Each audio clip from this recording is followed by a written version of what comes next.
Man, I feel like I've been asleep since like Friday, you know? Yeah, you've been hibernating. Hey, this is Johnny Beane, distorting maybe. Live 5:06 California time, 8:06 Nesdall time. Am I distorting? Not really. Test. Sort of? Okay. A little bit? Okay. Let me know in the chat box if yeah, I'm distorting to me, but I don't know. What? Talking guitars live on air? Here we are. Okay. November 1st of 2017, the 1st of November. Rabbit, Yeah. rabbit. What? Yeah. Happy Halloween, everybody. If you guys did that. Dave was just telling me that he's all candied out. No, I've not only am I not candied out, we didn't get candy because we don't have kids. No one comes up here to trick or treat. Candied out. Nobody. Nobody. Nobody. Hey, in the chat box, am I distorting? Test. Let me know if there's a little bit of cool well, hey, it's overdrive. Yeah, there you go. Add a little bit of tone and sustain to my voice, maybe. Possibly. Mm-hmm.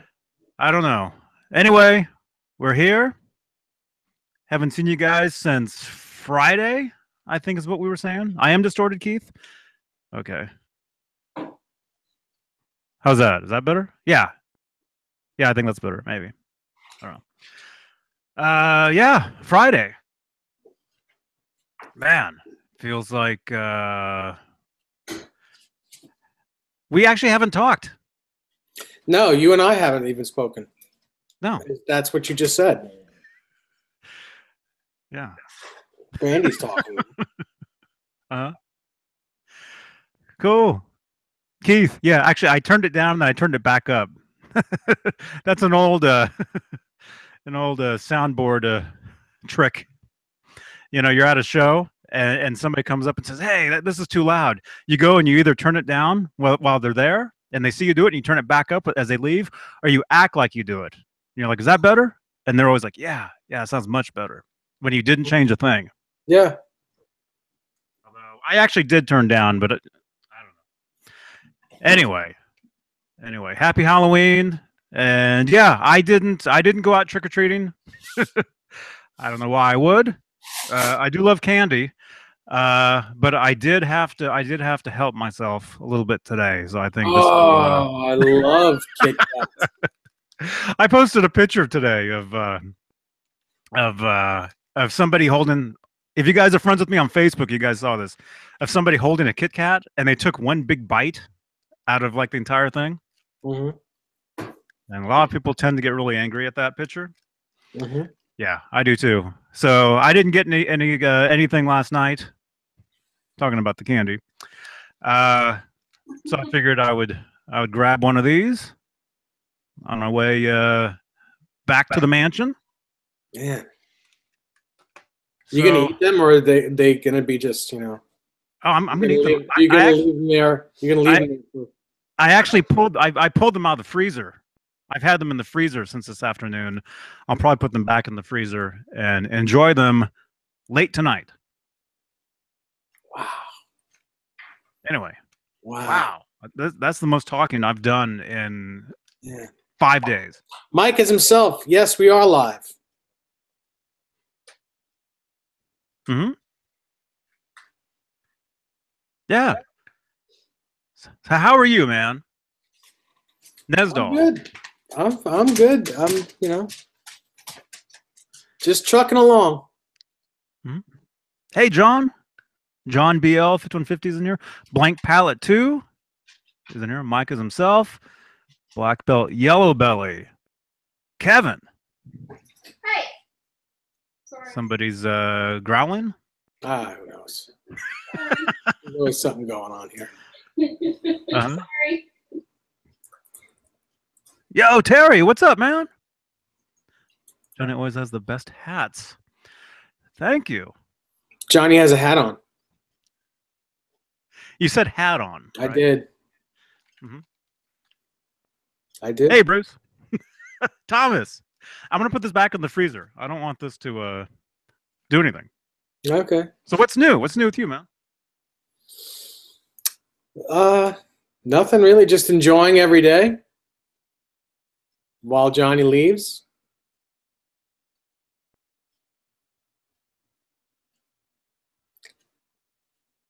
Clayton says you should play Eruption on the guitar. I think you should play Eruption on the guitar.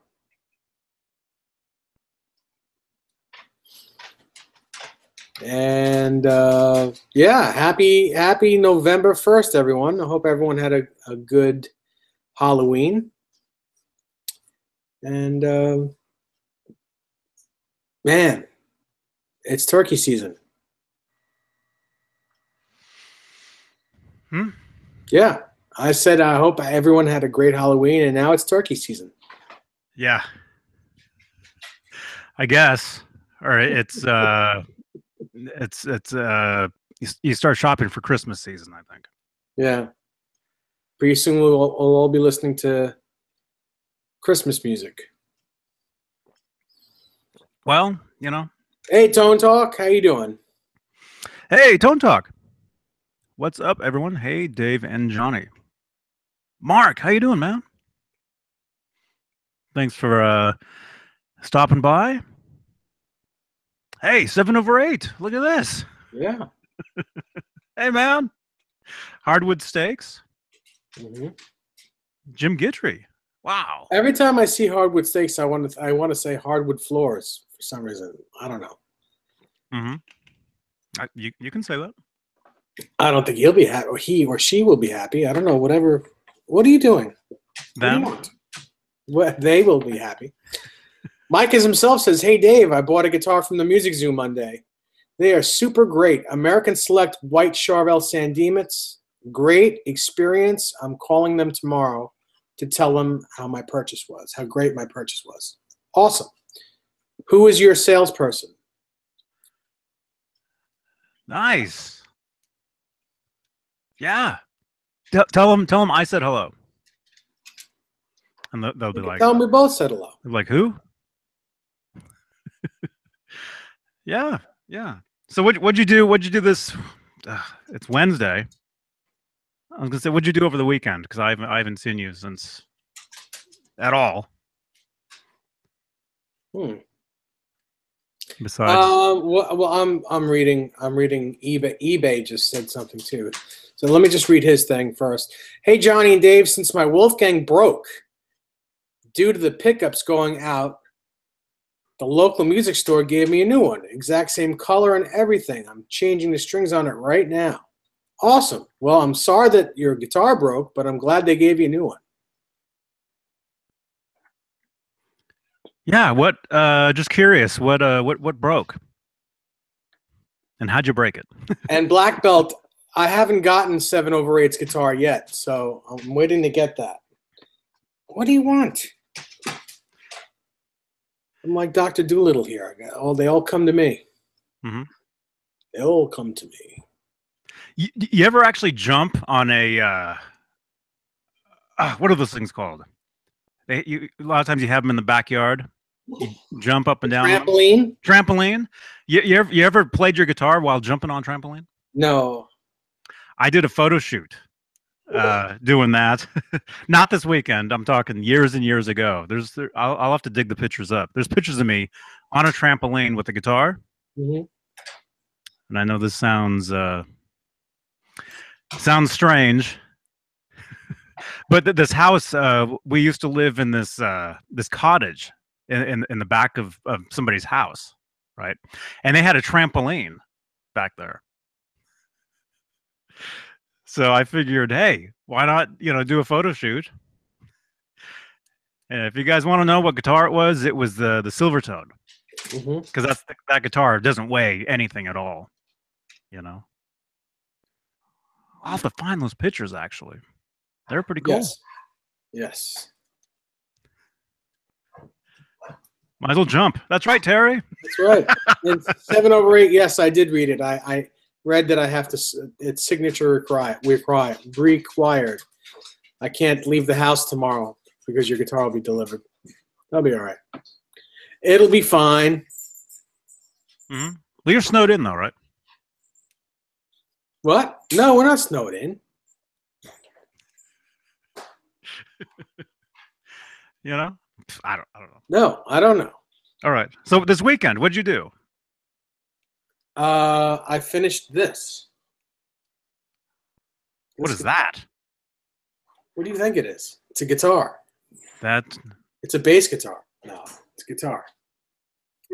Finished building and putting this together. Wow. It's great. The coolest part was finding a back plate for this because I didn't have a back plate. So I Velcroed it. I Velcroed one that didn't quite fit. That's actually that's a great idea, man.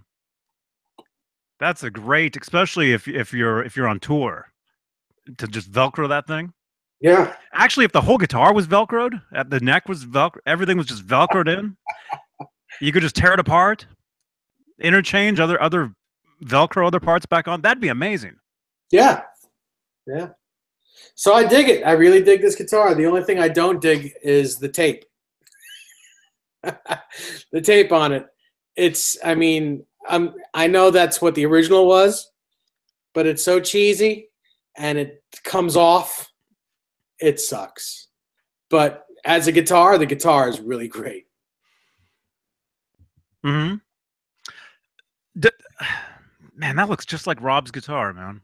Well, I mean, it ought to look like Rob's guitar. I mean, it's the same body, same style body, except this one is not a replica body. This is an original 1983 Pacer.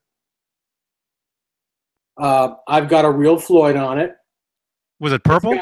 Huh? Was the original one purple like that? No, this was red. It was painted. It was painted purple. Rob painted it purple for me. Oh, you can see the red still in that one spot right there.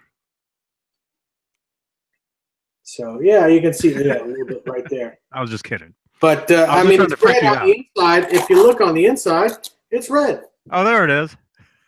Well, of course it is. You just tore its face off, man. Of course it's red in there. So it's cool. I mean, there's still, you can still see the original paint. I had a Kramer Focus 1000 that was red. Probably that same red color. Everybody's owned a Kramer, which is that color red. It's like a burgundy kind of red or whatever. I still have one. I mean, where is it? It's not really a flattering color. It's not really a great color. I don't like it. I don't like the color red. Yeah, I never liked it either. So I would always paint the guitar, just black. What else was it? I forget. I painted it green one time, like some sort of metallic sparkle. This is all like car, paint, right? I painted it this green color, and it was cool because it was red underneath, right? And I didn't take the original finish off. I just painted over it. So every time I got a scratch in the green paint, you would see red underneath it. Right. And it was almost like a dinosaur, getting scratched. Yeah, sure. Kind of thing. It was kind of cool. Mm-hmm. That is cool. So the pickups in this guitar, the neck pickup is the original Schaller pickup that came with the guitar. And this, the bridge pickup is a Gibson Burstbucker 3. That's cool. Yeah, and I upgraded the Floyd with all kinds of FU tone parts and stuff. You can see them. Yeah, you can see it. You can see got the brass block, all that stuff. The tuning pegs are Godo. That Kramer decal looks like it was on the guitar, doesn't it? And it doesn't look like it was put on aftermarket. It looks like it's on the guitar, like it was made for the guitar. If there was a finish over there, I would say yeah. But there is a finish over it. Well, like a real shiny. If it was super shiny, I guess. Well, there's clear coat over it. Mm-hmm. Hey, Showman. Hey, Chris. Oh, I just broke my pen. Whoops. Well, that's no good. Bad. Cool, man. Yeah. So you like the guitar. It's not your favorite guitar because of the tape all over it? Well, I mean, the tape just is a pain in the butt. You know, it comes off. You're afraid to. It bubbles up. But it did. I'm sure it did that on the original one too, on Eddie's guitar. It's the same exact tape. So I'm, you know, and his was on the road. Mm-hmm. Cool. That's cool. So when did you get that? Today? Yesterday? No, I've had this. It's been done since Sunday.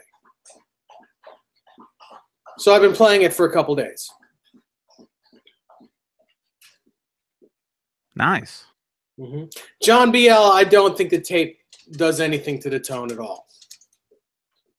No. No.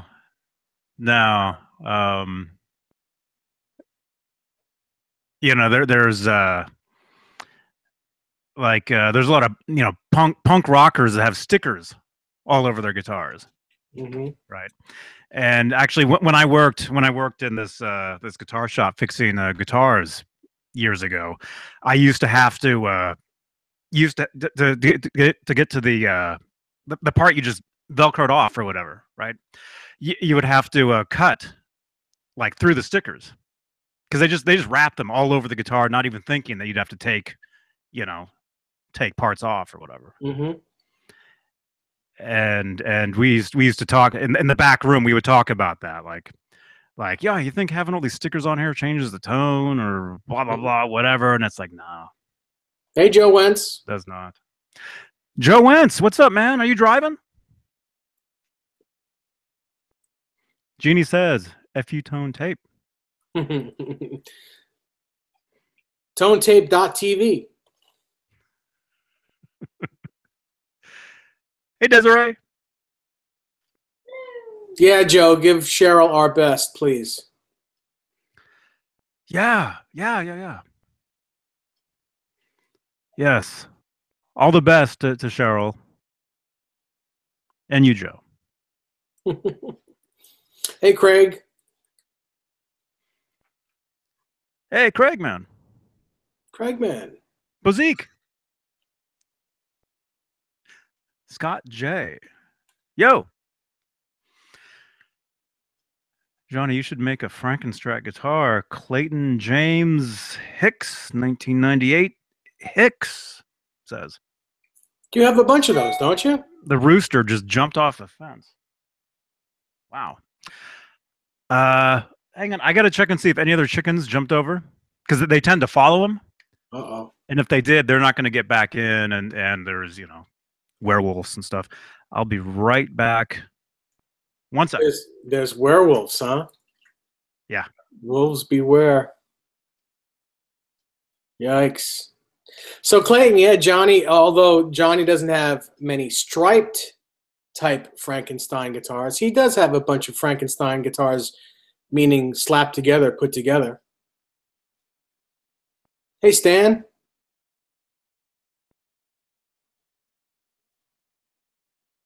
Johnny's gone, so he just got me for a little bit, for a few minutes.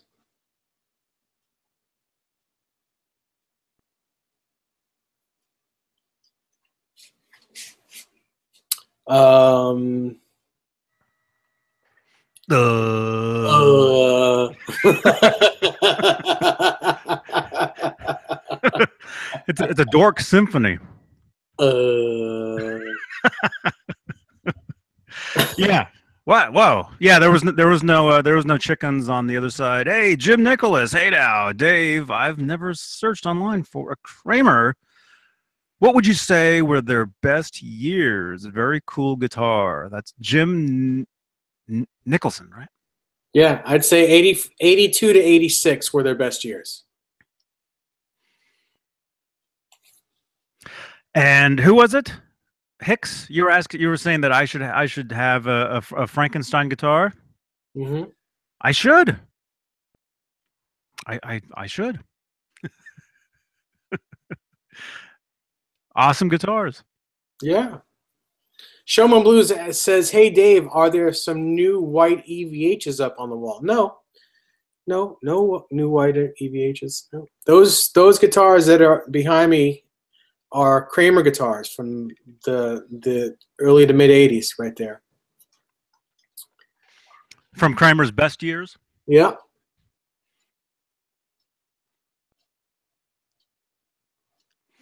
Hey Stan Adams. Man, you rock, Stan. Shout out, Stan Adams. Cool. Keep rocking, man. D. McCullough. You could probably put, he says hey guys, I have an original Kramer Striker 200 ST with a Floyd Rose 2 where the strings slide through as opposed to cutting off the ball. Well, I want to replace it. What Floyd would fit it? An original. Regular Floyd should fit that. One of these should fit it. Fine.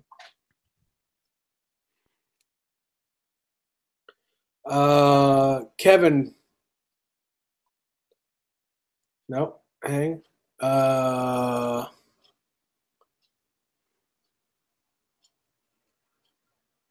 Boy, I just lost it. Hang on a second. You just lost it. I just lost. And how old are you? Kevin says, Dave, would you recommend a hardtail EVH for strictly rhythm player? I would recommend one for everyone, rhythm or lead. They're great guitars.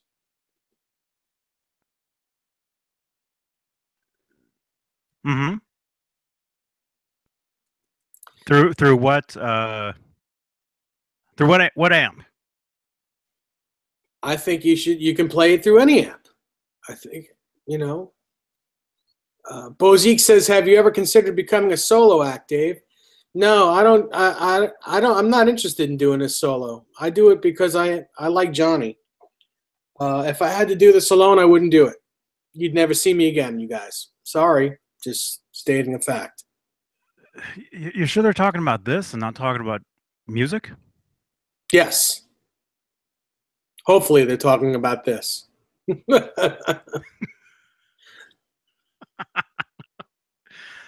Man, I keep telling you, man. I keep telling you, make videos on your channel. You know, film yourself sleeping. Stan Adams says, I've had the worst day and missed work also. I hope you guys are doing better than me. Well, I hope you have a better day tomorrow. Phillip McKnight is here. What do you guys think of the new EL 3450 watt? First of all, I love EL34 amps. I love the way they sound. The 50 watt is great. I haven't plugged into it yet, but I've heard it, and I think it sounds amazing. Philip, are you still here? Do you want to jump in with us? The 50 watt EL34? Yeah. I can't wait to try one. You know, I think they'll probably have them at the NAMM show. Can't wait to actually play one. Our friend Caleb, right? Yeah, it's Caleb. Anybody? Yeah, he got to play one. He actually got to play through one and says it's incredible. It looks cool. That's cool. Looks cool. I mean, what I've heard online has been great. A lot of people are very, very excited.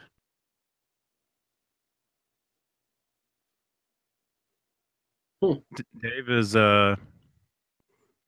he's so excited, he's speechless. I am. Clayton, yes, that right there is a PV striped Wolfgang, like Eddie's 1998 PV special.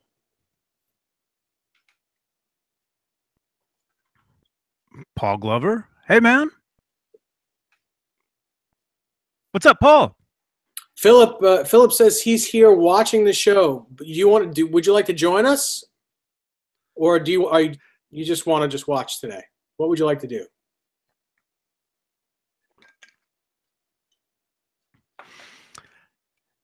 Yeah. I think Dave's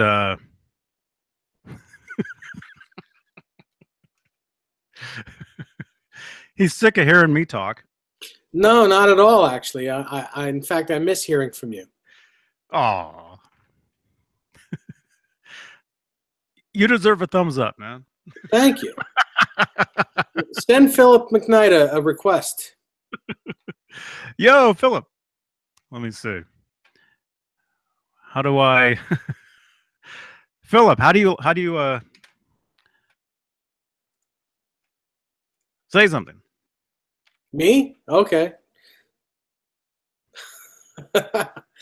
Jeannie says, Jay, I gotta run. Jay and I gotta run. We'll watch the rerun when we get back. Well, hope you guys have a good night.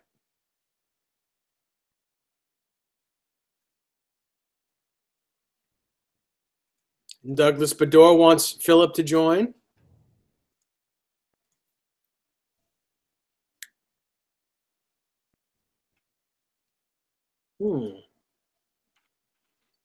Cool.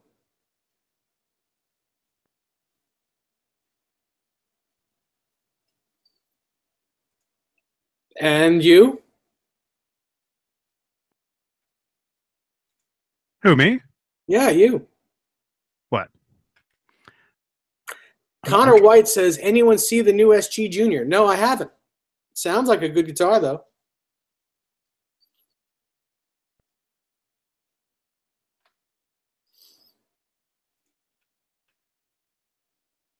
Can you believe it's November 1st already? Nope. Cannot. It's amazing. Anthony, what about the cult following? What about the cult following the original 5150 block letter Peavies have? Ever played one? Is the hype don't you own real? one? I do. Isn't yours a block letter? It is. Well, there you go. I guess. Yeah. Yeah. Is there hype? As far as sound-wise, truthfully, I need to get mine retubed. Mine makes all kinds of noises that it probably shouldn't. But let me just say, the years of pushing that thing through rehearsal studios and even recording studios, and seeing the looks on metal guys' faces, you know, as I walk by. You know, when they see that amp, not even just the block letter, just that it's a PV 5150. Right. I would get all the time like, wow, that's, you know, yeah, that's the real thing. Douglas, I'm going to answer your question first. Dave, do you remember the Effector guitar? No, I don't. I don't even think I've ever heard of it. And D. McCullough, I'm going to say Wolfgang only because I don't like Gibson USA. I like the custom shop, but I don't think you're asking me about just a rig. I don't think you're asking me about custom shop guitars. I think you're asking me just a factory American Wolfgang or a factory American Gibson Les Paul. And if that's the choice, then I'm going to say Wolfgang.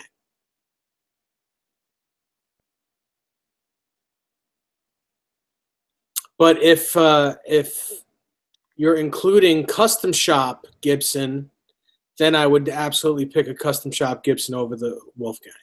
Mm-hmm. And is there an amplifier on this island? Yeah, there wouldn't be an amplifier on this desert island. I don't think so. Well, then why would you? Why would you take that guitar and you can't even plug in? Because I don't have to plug in. Because if I'm going to be on a desert island, I'm probably going to be by myself. It's going to get wet. Hey, Philip. Hey, how's it going? Hey, Philip. Can you guys hear me? Huh? Can you hear me? Yeah. Okay, perfect. Yeah. How's it going? Good. Great to see you. Yeah. I was watching your last show, and then this one started, so I started watching this one, and then thought I'd ask you about the 5150 amp. I'm excited, man. Me too. I think Everybody's excited about that thing. Yeah, me too. I tried because they're here local. I tried to get Matt to let me see one, but he was out of town, and he said they didn't have any at the EVH Fender Center. So, so I'm very curious. Yeah, I heard one, and I thought it sounded great. I just haven't played through it yet, so I don't know how it feels. Although, you know, I mean, it's got to feel great. I've played the 100 watt. The 50 watt's got to be just as good. Yeah, see, I figured, you know, I kind of using the same logic. You know, you got the 50 watt regular head that I love, but it's not just that it's got EL34s. I'm also curious how the new stacked concentric knobs fix the jump issue between the clean and the Oh yeah, the blue channel. So I'm curious. Like, that's even more exciting. I think that, you know, having that tube complement's great, but also having that one issue fixed makes the amp almost perfect.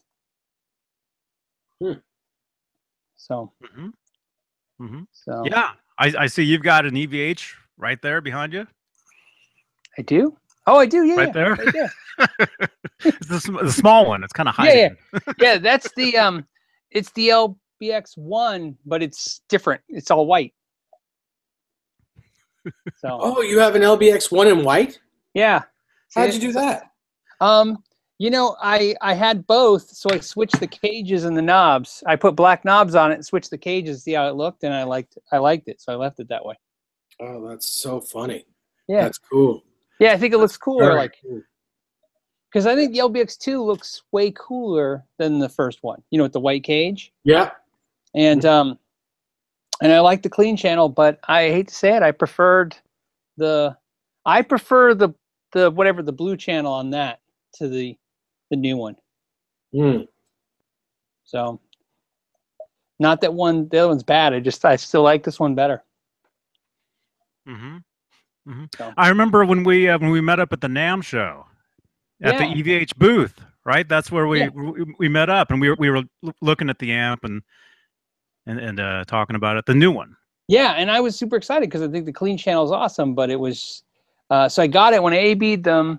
Like I said, I think it's, you know, I don't know what happens. I don't know if it happens to you guys. You start learning to love the thing you have, and I've had that since it came out, and I just like it. So I just didn't like the new one as much, but I don't think it's because this one was better, or just I was used to the way this sounds. It might even be this one. You know what I mean? You just get used to the way your amp sounds. Sure. Sure. What a great looking room you have behind you. Man, it looks wonderful. Thanks.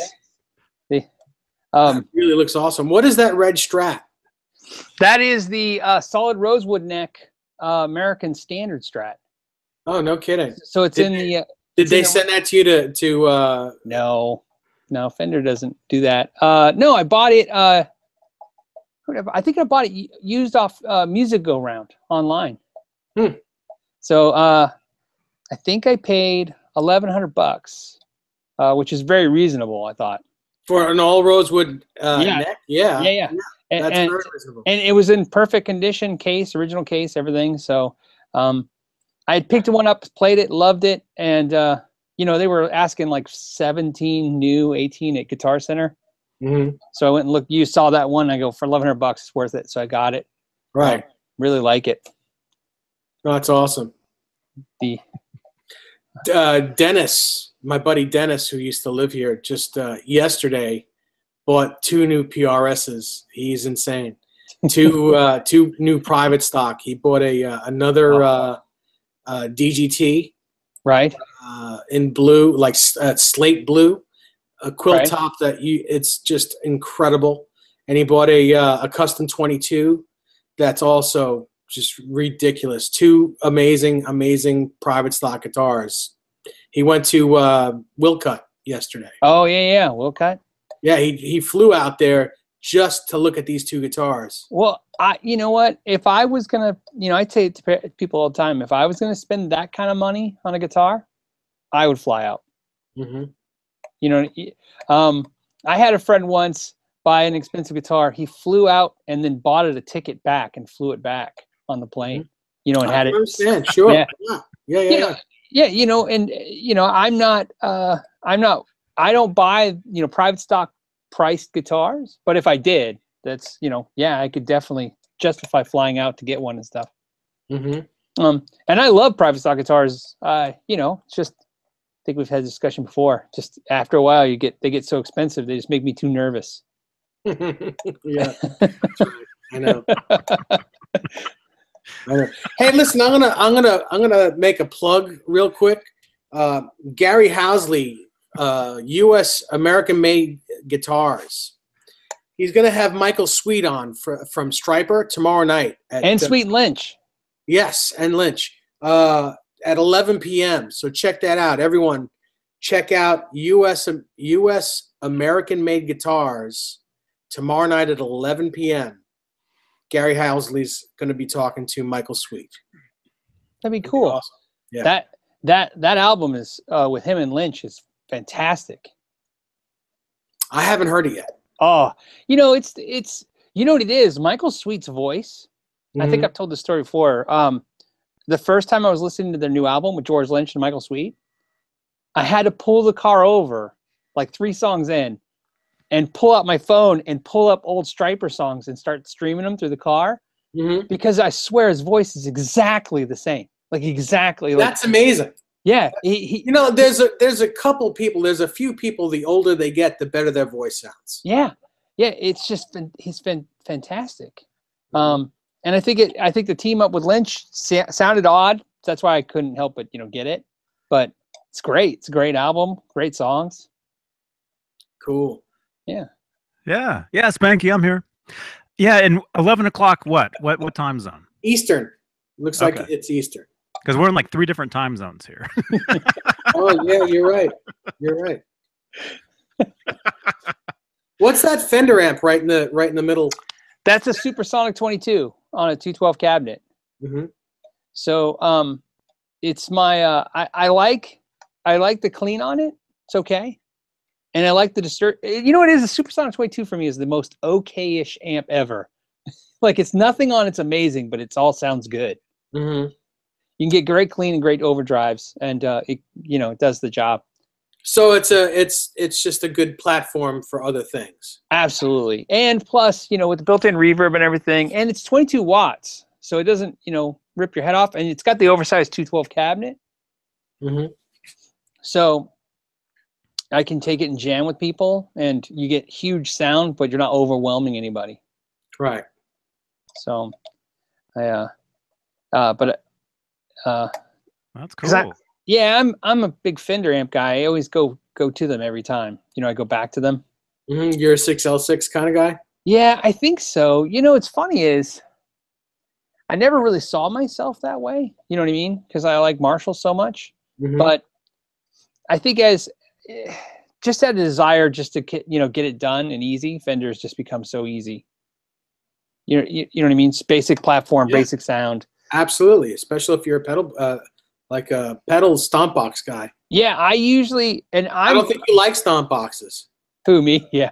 What's funny is I'm pedals. I have so many, but pedal board, I don't have big pedal boards. I can't really. I probably never have more than 5 pedals max, and usually 3. I just keep it straightforward. I'm usually just an overdrive, usually a delay or reverb if the amp doesn't have reverb, and something else like a wild card is what I call it, just something I'm in the mood for. Usually just because it's fast and easy, but really it's just I think it's because if I had the room and the money, instead of pedals, I just have everybody's amp. I can understand that. Yeah, but you just can't do it. So to me, pedals are great ways to own basically amp tones. Right. Especially nowadays. Yeah, and I'm just not into the modeling thing yet, the Kempers and the Axe effects. Because you're really good friends with Larry Mitchell. The way he uses Axe effects, I mean, that's as close to being a true believer for me, hearing his tone. Yes. and that's how I know I think I'm not an Axe Effects person, because after watching him play with that thing, if there was anything going to make me buy that thing, it was going to be him. And the fact that I didn't do it just means Yeah, I know what you mean. That's the same thing for me. I mean, every time I hear Larry, or every time he comes over, or I see him play, I swear I'm going to get one. Yeah. I'm going to get one. I want one. I got to get one. And then he leaves, and I'm like, okay, I lose it. You know, it's just I'm an amp guy. Love amps. You know. Yeah. But listening to him, it's like, wow, man. If it makes sense to have one. But then I'm not Larry Mitchell. I don't have his hands, nor do I have his patience for setting those up. That's really what it is. Turning knobs to me seems so primitive but easy. You know what I mean? Just I turn a knob and I have a sound. Yeah. To me, programming, there's just something about it I can't do. But I want to. Like, I have a deep desire to do it. Yeah. It's a no-brainer, but you got to sit there. It's not plug and play, and I'm a plug and play guy. Yep. And when your friends tell you, "Oh man, I got it all right here. Why are you messing with all this stuff?" and you listen to them, you're like, "Oh yeah, you're right. I don't know what it is." Well, that's when you hire someone like Larry to set it up and tech for you. Yeah. Imagine that. Imagine Larry Mitchell teching for me. Yeah. That's pretty funny. And then hitting him with the car too. He would have to hit me with the car first. Yeah. He'll hit you. Yeah. Well, something like that. It's perfect for him because he's on tour all the time. Yes. You know. Mm-hmm.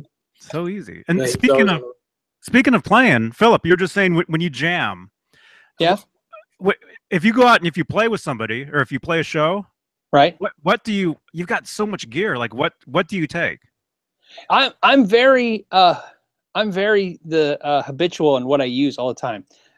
If I'm taking guitar amps, this is so lame. I'm so lame. Because what I'm going to say just makes me feel stupid. So I have the Supersonic 22 behind me, right? And I just made a comment about taking it. I don't take that. I actually have the combo version downstairs, the same amp but combo, 112 combo. I take that all the time, or I take a Fender Hot Rod Deluxe and an overdrive pedal. Makes sense. Hey, there's nothing stupid about it, because it's your amp on your shoulder, pedal board in one hand, suitcase amp in the other hand, and go to the. Actually, my pedal board fits in my gig bag, so it's gig bag on my shoulder with guitar and pedals, and amp. That's amazing. And open the door with the other. Yeah, I think it's because I mostly, if I jam, I still jam mostly as a bass player. So I take my bass rig, and you get lazy as a bass player because over time you can just take your ultralight combo and a bass guitar, and you get addicted to the idea of one trip, and nobody has to guard your stuff because you can literally just take it with you. You know what I mean? Everything's there's no tracking anything. And when I don't play in a band, I don't play regularly. I play very semi-regularly just for friends, and I'll go jam at a bar or go jam with some friends. And, if it's an intimate, house or something, that's fine. But when you go to a bar to a jam night, you got to keep track of your stuff. And I like to just leave. Mm-hmm. I don't like to be in any situation where I'm sitting there and for 2 hours and like, oh, I thought you were leaving. I'm like, oh, I'm waiting for the guys to quit playing a song so I can get my thing so I can go. Right. I just want to, I just want to go. And, because, everybody's using your gear. Yeah, because, I think I'm a realistic person. They can go to 2 o'clock in the morning. I can't do that. I'm not wired for it anymore. I can go there at 10:30, hang out till about midnight, and then I want to go. Yeah. There's a couple questions in the chat. Scott J says, "Hey Philip, what are your thoughts on the wet dry wet amp setup?" But before you answer that, Michael Collins asks, "How do you run your wet dry wet, Dave, with a PS6?" Yes, I do, but you don't have to use a PS6. All you need is a pedal with stereo outs. So I actually run it with my TC Electronics delay times 4. I just happen to use a PS6 for the D-tune, so you have a chorus, and that's how you run it. So I have a question for their question, but for Dave. So when you play out live, do you take a wet dry rig with you? No. Yeah, right. It's too complex. No, it's cool to mess around with here, but generally when I play with 2 guitar players, and in my opinion, if you just say I'm using a wet dry wet, which first of all is too big for any stage, no matter how small you can get it. If the other guitar player is using a mono system, you get lost in the mix because his is punchy, and you get lost. It's all washed out. You don't get heard. So basically, I take either a 210 combo or a 112 combo, sometimes a 212 combo with a pedal board, and just play. You know, it's a Fender style amplifier usually with overdrive pedals. You know, and you know whatever toys I want to use, but that's especially in New York, Long Island and New York, where it's hard to find parking. It's hard to get a big rig in your car. It's hard to walk in anywhere. You just go, you know, like I said before, carry an amp in one hand, pedal board in the other hand, 1 or 2 guitars in a single or double gig bag, and do your gig. And especially since I usually carry the whole PA system, I don't want to be breaking down that and setting up a PA system and a guitar rig, then breaking it all down for $50 to $100. Yeah. That's not what I want to do. Yep. So, no, I agree. That's the answer. Yeah, I love the wet dry rigs. It's just not practical. But yeah, at home you just can. You know, to be honest with you, I pretty much don't do anything like that anymore. If I get it in my head to do that, I'll do like a 4-cable method with some effects unit in the amp, and that gets me somewhere close. You know, where it's breaking down the overdrives in the front and the effects in the back. And although it's not two signals, one just the overdrive and one with the effects, it's close enough and it's faster that way. Yeah. Dave Lucy, Dave Lucy just says sometimes he's done twice is take one of his 2 Marshall stereo cabs and a PV EVH head, use the PV 5150 to power amp the other side of a 412. I'm envious that you can even take a 412 to a gig, Dave, because here in New York, if you take a 412, you're either not going to get hired again, or they're gonna complain that you're too loud without even you're not even turning on yet. People are afraid. They don't want to hire bands with big gear. They just don't want to do it. Same here. It's if you take I had a friend tell me a funny story. He was in a punk rock band, and I agree with him. He says, you know, he switched from a 412 to a 212 because he figured out that he could play the same volume, but with the 412, the soundman was constantly telling him to turn down. Yeah, people are afraid of big gear. They think big gear, big sound, too loud. Uh-huh. And what if you have the top 2 speakers unwired?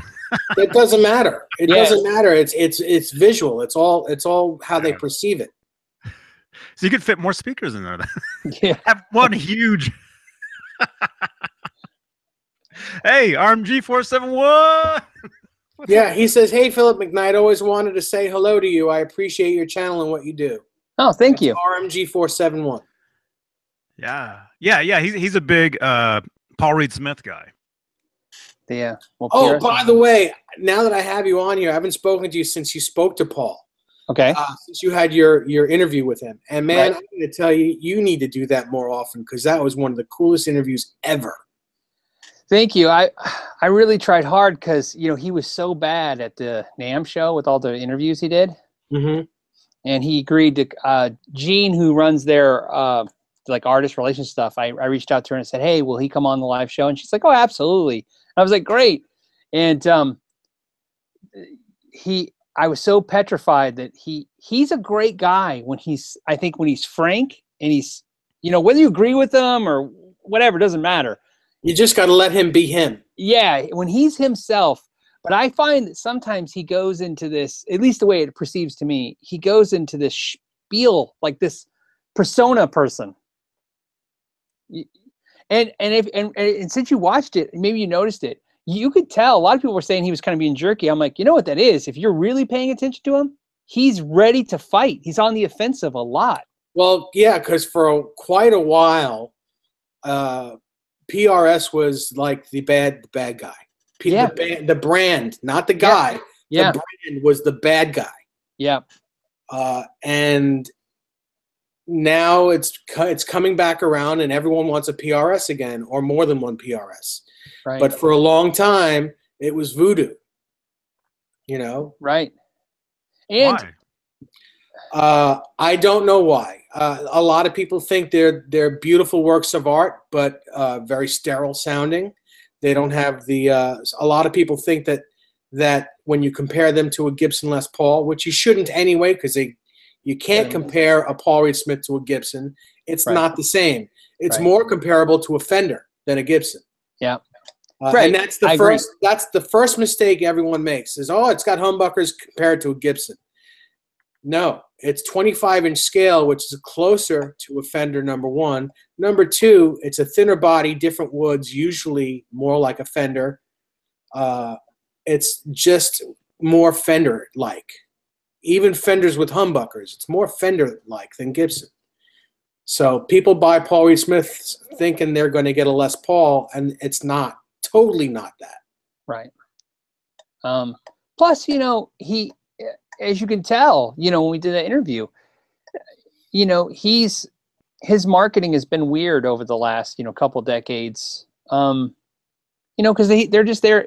I thought it was really great. My favorite part of the entire interview was when he talked about the recession and how they almost lost the company, and and how he had to make some choices. I was there for that. I didn't want to say anything at that moment, but he in 2009 I flew to his facility, and I was there when Steve, the owner of Wildwood Guitars, and Teddy from Making Music, and Marty from Marty. These are big stores. Yeah, sure. I was in the room when he told those guys, he'll sell the stuff out of the safe, the private stuff. But he said, you could see his face, the terror in his face. He's like, but I won't write you guys a letter. I just can't do it. You know what I mean? He's like, look, I got to make some money. We got to keep this company going. He's like, so whatever you want to buy in there today, just go in there and tell me what you want, and we'll sell it to you. But he's like, but I won't write a letter, telling you that, because I just can't write the letter. And I think that's what do you mean, like authenticity of what? Yeah, it is? He won't write a letter talking about the guitars, because they were. I mean, literally, what he's talking about when he's talking about the safe, he's literally talking about every prototype, like the first Santana guitar, the first Tremonti guitar. These are the prototype number ones. You know what I mean? And he's willing to sell those. And anybody who knows anything about guitars knows that companies then spend a fortune trying to buy those guitars back years later. When companies let those guitars go, Gibson and Fender, all those guys will pay a fortune to get the original guitars back. Or, to be honest, a lot of times they can't get the original guitars back because, they cost too much money. Right. And what I find interesting is not that happened. It's not that and it wasn't even that's a kind of humble moment for me. I think one of the things that PRS did, which I think was a bad idea. They made their company look bigger than it is. They're still tiny. They're nothing. They're a little teeny company in the grand scheme of things. But everybody perceives them as, I always make the joke, it's the big three. It's Fender, PRS, and Gibson. I mean, maybe Ibanez and those guys are in there too, but really the big three. When you think big, right? And PRS is a fraction of those other guys. Fraction, tiny, nothing. That's why when he got sued by Gibson, that was a big deal because it cost him like $13 million is what I heard to fight Gibson off. And a company like him, I mean, that was massive amount of money. That wasn't like, a couple weeks profit. That was, you could lose your whole company fighting a company like Gibson. So, yeah. But, and I agree with you. They had the persona, I think, forever as being this, I don't know. You know what I mean? The bad guy brand. Yeah. I agree. It's like not real. In other words, like, do you see what I said in the interview? Their perception is that real musicians don't play their guitars, but technically, if you look, they probably have more real musicians playing their guitars than most brands. Mm-hmm. You know, well, for whatever it's worth. I know what you're saying. Yeah, I know what you're saying. Yeah, absolutely. It's crazy. It is crazy. But again, that was a wonderful interview. Really. Thank you. I enjoyed. The only thing that sucked about it is it had to end. Yeah, and it was real scary for me because I asked them, I begged them to let me talk to him for a few minutes before we started. Mm-hmm. They didn't do it. So when that interview starts, it's literally like he just got on, and then we had to go. That's why they had technical difficulties and stuff.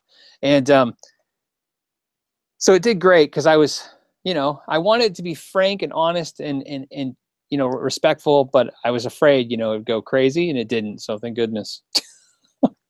Oh man, yeah. Good stuff. Yeah. So what do you have new coming in? What do you got new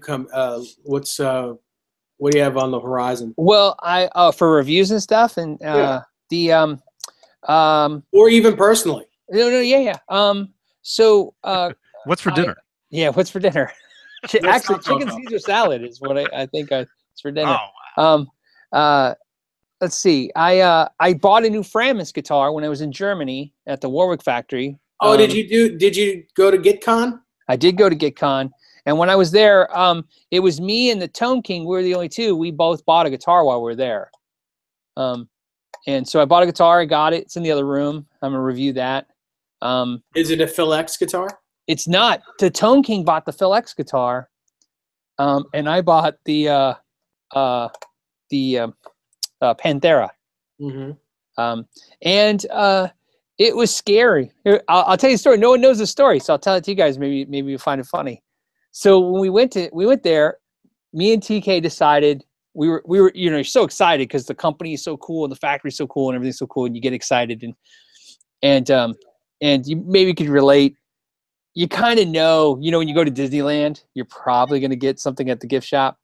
You know what I mean? That attitude, right? Mm-hmm. Yeah. This experience, I was like, I know I'm going to get a guitar. I just know it, So, and then when we got there and the guitars were amazing, the company was amazing. But the whole time we were negotiating it, we didn't know what the guitars cost. We don't know. I don't know anything. They don't tell you anything about prices. They're super expensive, aren't they? They're super expensive, and there is no distribution in the U.S. yet. So there's no retailers in the U.S. So when you're on your phone, you can't even find the guitars. I thought the Music Zoo has Framus. Dude, if they do, they need to advertise that. I cannot. Yeah, I think Music Zoo sells Framus guitars. So I'll look that up tomorrow because that will be important because Warwick has distribution in the U.S. They have a facility in Nashville, but I'm like, they're claiming they don't have any dealers. So, or that their dealer network is just now being created. Well, and it might be different because they were being distributed by KMC, mm-hmm. and they just stopped that and went to private. So technically, every dealer in the U.S. who buys from KMC, which is pretty much every dealer, had access to Framus. And that would make sense if the Music Zoo just said, "Hey, let's buy a few." You know what I mean? Okay. Yeah. Because they got the kind of cash flow to do that, and and then they're cool guitars. Mm-hmm. But yeah, so it was a little scary buying it because we didn't know. We just knew that they were priced like PRSs or higher. So they're really expensive. They're good guitars, but they're not for everyone. No, you know what though? But I think part of the problem is they don't have a really great way of communicating everything. Mm-hmm. So some of the things that make their guitars, they have guitars that are $8,000, with a sticker, $8,000 retail, $6,000 street price. Mm-hmm. But what's funny is when you drill them down, when you go through with them, you could buy that exact same guitar for $3,000, but without some silly component, some silly accent stuff that you don't even, I wouldn't say you don't care about, but you understand what I'm saying, right? Yeah. There's things that they do to the guitars that make the guitars extremely expensive, but technically you could still buy that same guitar and get the same quality, the way it plays and sounds. Mm-hmm. They're not messing with the pickups. They're without not all the schmaltz. Yeah, with all, yeah, you're right. So great. Your wood won't be a quadruple A top, a top, and it won't have custom wood backings, and it won't have wood tuning key. You know what I mean? Right. It's the accoutrements are that you may or may not care about. So I thought that was kind of cool too. But definitely a cool company, very small, because they're Warwick. I don't know officially if it's the mix of Framus and Warwick, but they said they make about 100 pieces a month. Wow, that's very little. Very little. So it was 17 employees. In fact, all the videos I did, everybody's like, "Where's the employees?" So I asked them, and they go, "Well, they're all here. There's 17 of us." It's amazing. So I guess you saw all the new Ibanez stuff. I did. Did you see the new roasted maple neck one that they got coming out? Yeah. Something happened accidentally. I was there. They showed it to me, and they told me that it was prototype, and I couldn't review it. And then accidentally, I guess a couple of YouTubers grabbed it and reviewed it. Uh-oh.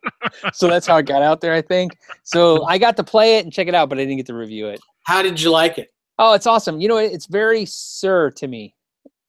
You know what I mean? Actually, it feels like a Sir. It feels great. Yes. Like that. Yes. Feels exactly. I know it looks cool. Really looks cool. Yep. I like the straight headstock. I like the new headstock design. Yep. It's more rounded, kind of almost stratty, but still looks like an Ibanez. Yep. And crazy expensive, but not comparative to a Sir. I mean, they got Sir beat by $800 to $1,000 for the same comparable product. But that's still pricey. You know what I mean? It still puts it in the high 2000s, mid 2000s. Wow. Yeah. So, but I think they mentioned to me, I'm pretty sure that they're going to do an Indonesian version of it as well. Wow. Oh, that's cool. Yeah. Premium.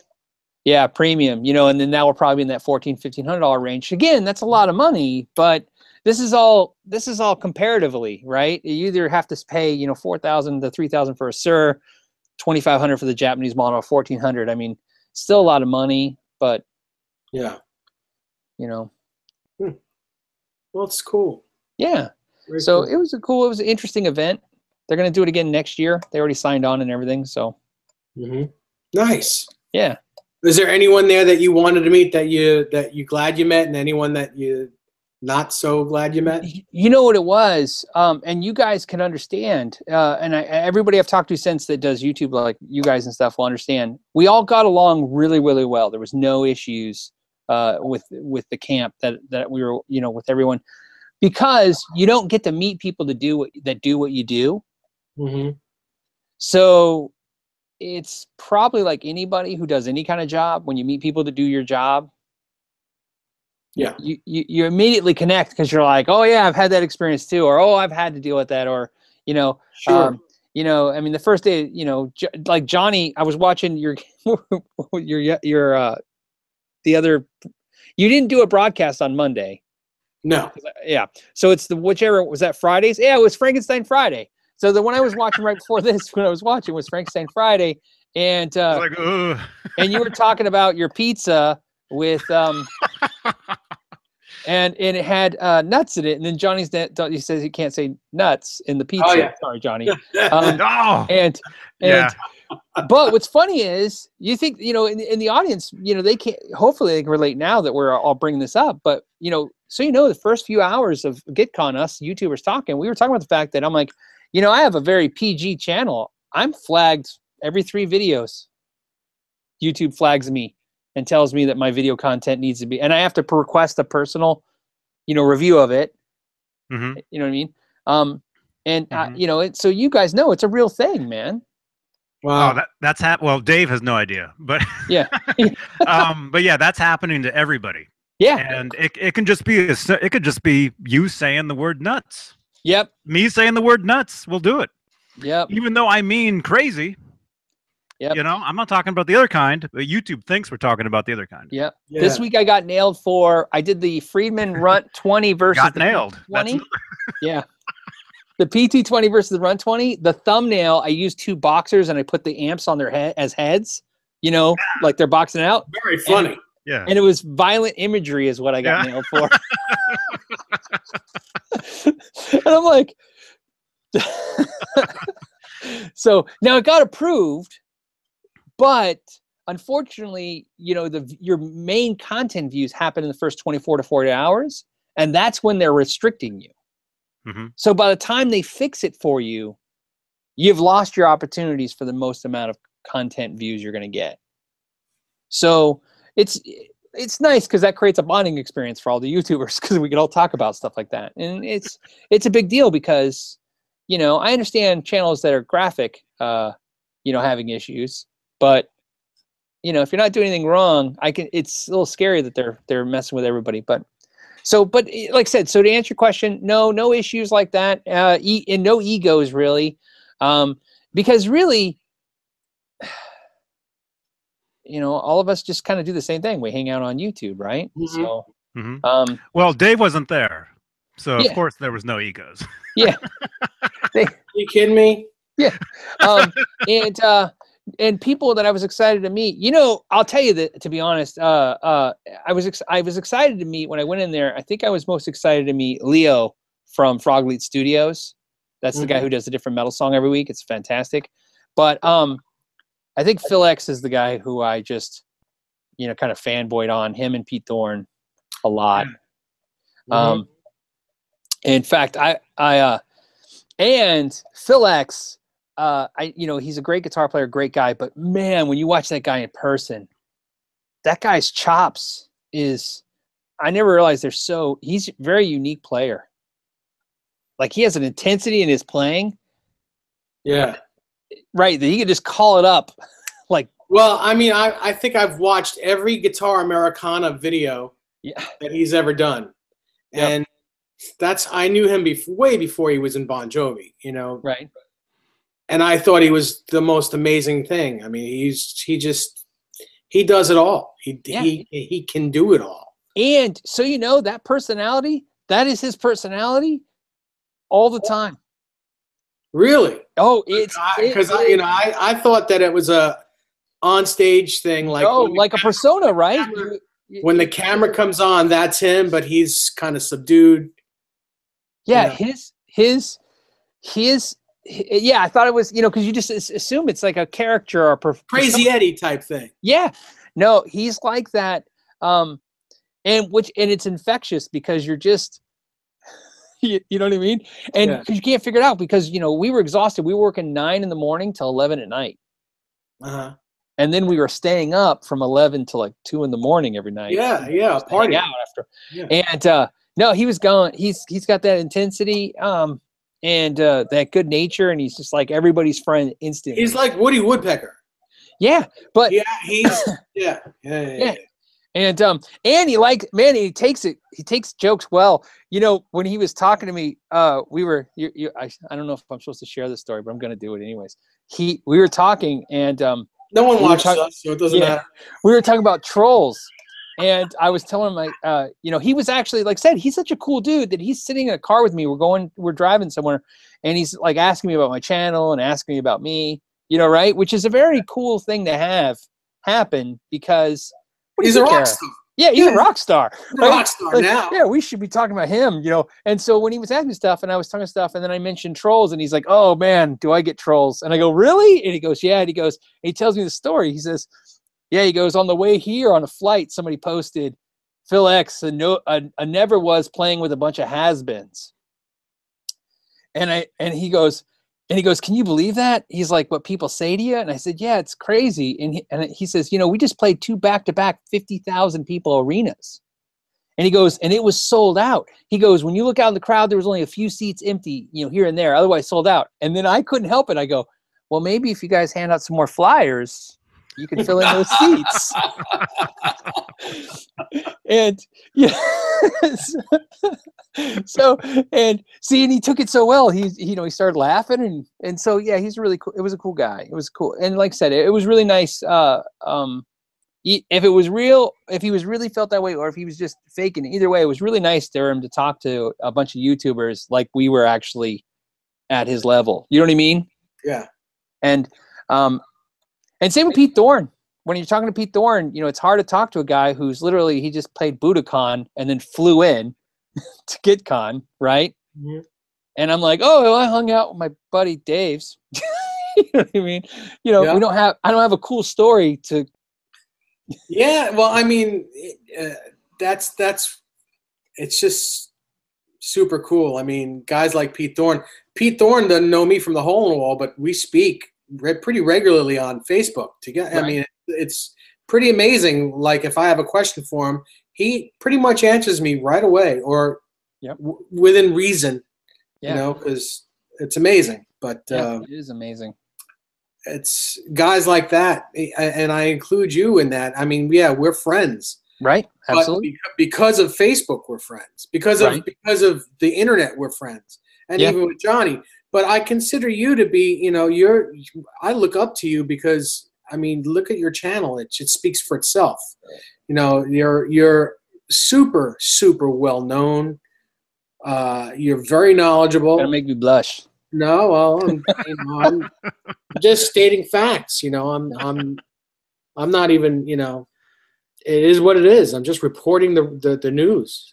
So, but see, and then like I said, so I appreciate that. And so to me, I look at it like we're all doing the same thing. We're creating content and creating communities and interacting with other players. It's the same. And that's why, like I said, that's why this is amazing that I get to, you know, think about this. I had no intention 20 minutes ago hanging out with you guys. I just thought I'd watch I needed something to watch, and I thought, okay, I'll watch the Dave and Johnny Beane and see what's going on, right? yeah. And it is cool that we get to do this now. You know what I mean? Yeah. Interacting in such a way. So. Chris Link, I don't know what you're saying. What should we call out output jacks on guitars? I don't really understand that question. Here's what I bet you I know the answer. So Scott Grove, I don't know if I know, you guys probably know this, but I'm a habitual YouTube watcher. I watch everybody's channel because I love gear. So Scott Grove started this idea that, you know, he says it's not an input jack, it's an output jack. On a guitar, it's an output jack. On an amp, it's an input jack. Right. So what happens is it's I don't know what you would call it. You can't call it a Freudian slip. It's just a mistake. Sometimes you just throw it out as an output jack. Sometimes you say an input jack. My problem is I once did a video where I was explaining how input output jacks work and how you solder them. And somebody said I said input jack instead of output jack. And it's funny because until you assign it to something, it's nothing. It's not input or output. It's just a jack. Yeah. Right. But yes, it's absolutely correct. If it's in a guitar, then it would be the output jack. If it's in the front of an amplifier, it's the input jack because it's where the signal goes. But technically, where it gets a little confusing for everybody is it can go in either direction. So sometimes, you know, I think it's a slip up. I do it all the time too. I'll call something an input jack when I mean output and vice versa. Mm-hmm.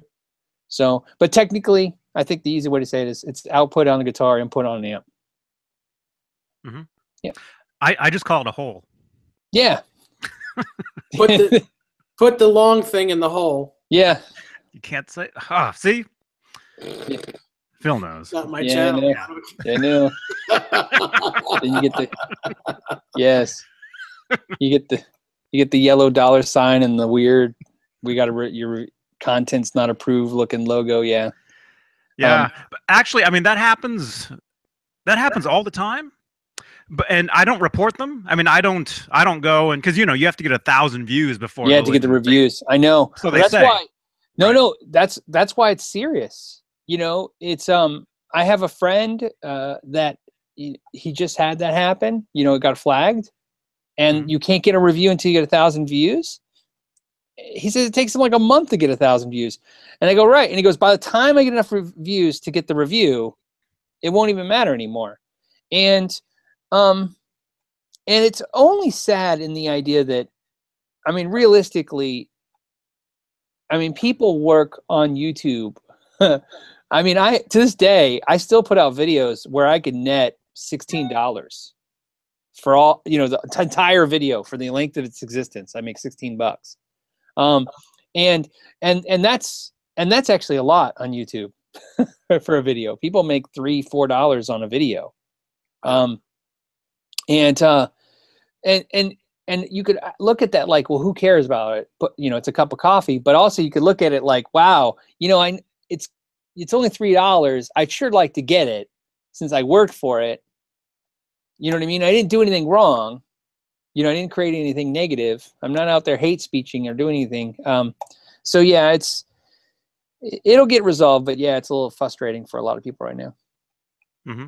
Mm-hmm. So, well, people that are used to getting thousands of views and whatever. We used to get like 1,000 views a video. Yeah. Yeah. It doesn't happen anymore. So, what do you guys get now? Roughly 3, 4, maybe 500. So do you guys put your stuff as podcasts? That helps too. No, you mean take the audio and put it somewhere else, you mean? Yeah, put it as a podcast. That helps. Actually, our friend 7/8, is that right? Was it 8/9? 7/8. 10/12. He's been telling me, Johnny, you should podcast these things as well because they're entertaining just to listen to. Yeah, you don't have to look at Dave's point. I'm talking. Well, think of this. I was listening to you guys a lot, and I slowed down because I gave my truck to my son, and I bought a little Kia Soul, and the car, the way it syncs my phone now, is different, and it's a pain in the butt. So a lot of times I won't do it. I'll just stick a thumb drive in there. So I'll have a thumb drive full of music, and I'll stick it in the car. And where I used to just, because I have unlimited data on my phone, I would just stream YouTube through my car and listen to you guys through my truck. And so now I don't do that as often. So I don't listen to you guys as much because I'm not streaming, you know what I mean? Where if you had a podcast, I would just zap the podcast down in a second, throw on the thumb drive, and keep it in the car too. Oh, man. So all the views were you. Yeah, it was all me. It's well, you know what it is? To me, it's like it's a dream come true to drive in your car and listen to 2 dudes or 3 dudes, depending on how many dudes you have on here, talk about guitars. I mean, the only thing there is on the radio is politics and sports, and I could give 2 craps about either one. So, so to hear anything that I care about is kind of cool. You know what I mean? So I'd rather you guys, talk about how many Guitar Centers in New York. Yeah, which I'm still wondering. Yeah. There's a lot. Yeah, there's a lot. Yeah. But yeah, as far as the podcasting thing, 7/8, he's been telling me, Johnny, you should podcast this stuff. You know, put it somewhere else. And I mean, I think about it, but since we do so many of these, right? If we do 3, we used to do 3 times a week. Now a lot of times I'm gone Mondays, so we just do 2 times a week, and then sometimes we'll play catch up. Where we'll do a Tuesday or a Thursday or something. I mean, I almost feel like we do so many. I'm always on to the next one. Right. I don't know. But still, you just time date them. You stamp them with the date, and then people can, and then and what I find helps for me is I like to take the most interesting thing I thought that was talked about during the live event and put that in the title. It stinks because that's not the bulk of what was talked about, but at least it's it gives them an idea of what the subject matter will be. You know what I mean? Yeah. But yeah, it's a good idea. It's just a benefit. Think about this: the people that are already watching it, you'd be surprised. They'll probably watch it and then stream it later. Because I do that too. I'll watch something, and and then listen to the podcast later. So yeah, a lot of times I'll rewatch one of these with dinner. Like probably tonight, I'll go and rewatch this. Well, I don't know if you know how my live show, but what I do, which is really horrifying for me, after I do my live show, I have to watch the whole thing because I timestamp every single comment and question. Which I love doing for everybody who watches it, but boy, it sucks watching your stuff after you just. Yeah, I know how that is. I get bored watching this stuff again.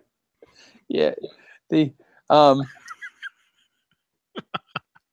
Yeah, but as far as yeah, because a lot of times there'll be a cool comment, or Dave will say something funny, right. you know, and I'll think about it. That's what I'll remember that until the next time I see him.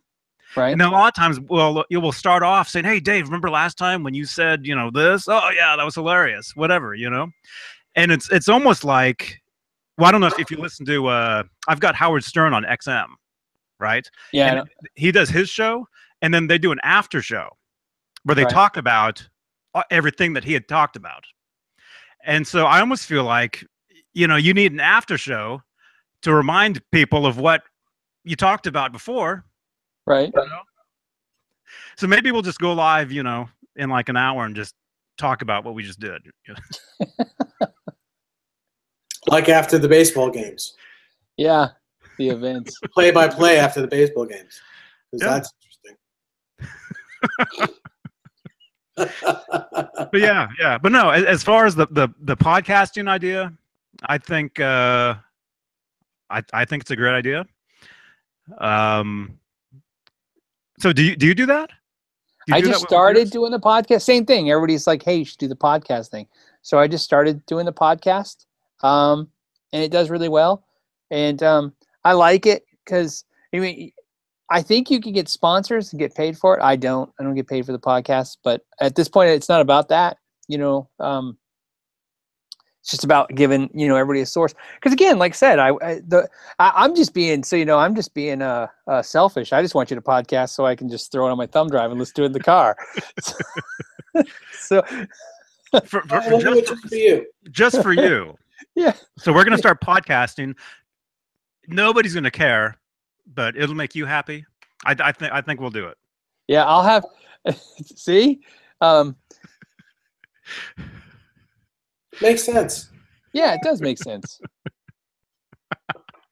So where do you do yours though? Do you have it up on iTunes? It's on SoundCloud and iTunes. Okay. Yeah. I have a SoundCloud. Right. I have a SoundCloud that I pay for. You know, That's so it. I get all the extra private space that nobody's ever gonna see. Yeah. Yeah. You know, You is can do it. that where you put it up? Yeah, you put it on SoundCloud, and then that will give you an RSS feed that you can give to iTunes. And once you set it up, once you upload it to SoundCloud, SoundCloud will put it on iTunes for you within 24 hours. Okay. So I mean, it's just super easy. Just launch it up, and well, it's not super easy. I don't know what I'm doing half time of doing it, but it works. Whatever I'm doing, it works. Somebody told me my files are too big, but at this point, I'm at least it's working. So. Mm-hmm. But how do you save the audio? Do you have to go and re-record in real time? No, it's super awesome. So here's the deal. When your video is done today, when you're looking at in your video, this is probably boring for the audience, so we'll stop in a second. But in the this is my favorite part. in your studio, you know, where you look at all your videos. Yeah. There's next to every one of your videos is a drop-down menu. Mm-hmm. Okay, you click that. One of them will say MP4. It'll let you download that. You can download your videos. You can't the actual video itself, or just the audio? Well, you can download the video and the audio. So you download the video, it's MP4, and then it's easy to strip the audio right off that. Or if you're lazy, like I am, you can just upload the MP4 to SoundCloud, which is why everybody complains. They'll only get audio, but they'll get a bigger file. So I started stripping the audio, so you can strip the audio. But it's a base, and you know how you do it. This is how you do everything now. This is why YouTube's amazing. Go on YouTube and type "How do I do a podcast on SoundCloud" off my YouTube channel, and there's a guy on there that teaches you how to do it. Mm-hmm. Which is about the most amazing thing about YouTube is that everything out there you can just. Is it Pixie Licks? Does he do? Is it him? Yeah, no, it's not Pixie. But although I probably should have just asked him. He probably knows more. Yeah. Do you ever have Pixie on your show? No, weren't we trying to get him? Are we trying to get him? Ron or is it Rob?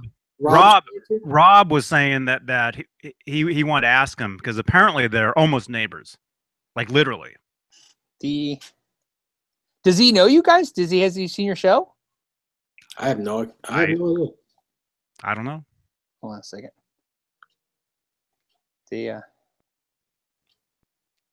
He's cool though. I've been watching him for years. You know. Hold on a second. There's a You gonna website. call him? I'm just gonna text him. So, that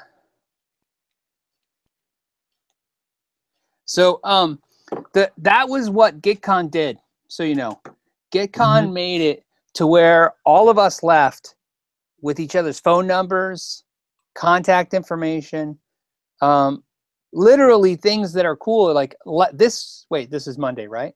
What day are we on? Oh, Tuesday. Wednesday. Wednesday.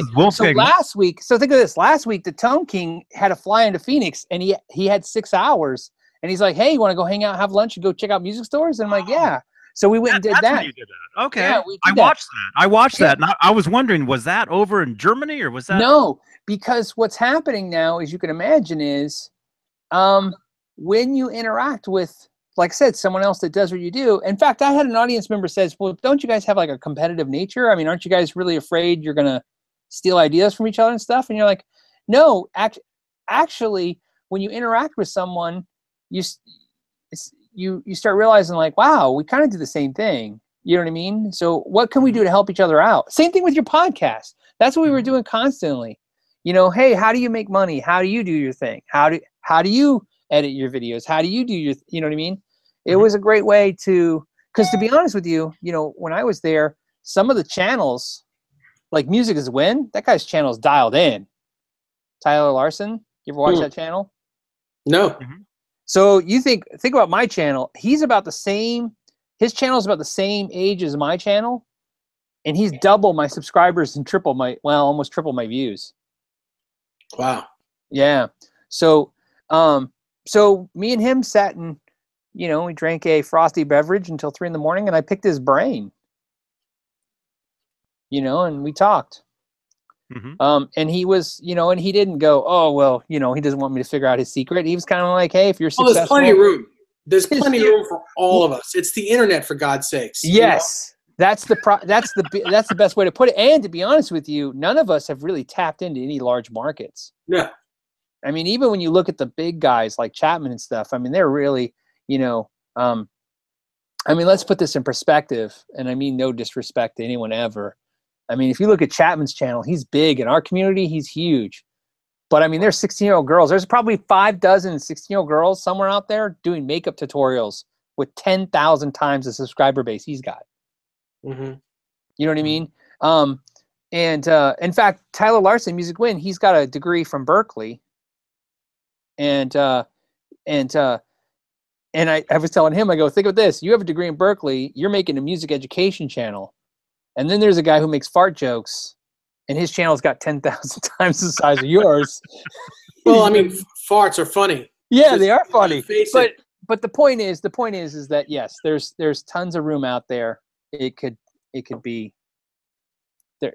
You know, it doesn't have to be a competitive nature. No, it doesn't. It shouldn't be. And as long as everybody understands the one, and this is really the trick, I think, everybody's got to understand the one most important rule, which is everybody has an opinion and there's not really a whole lot of facts.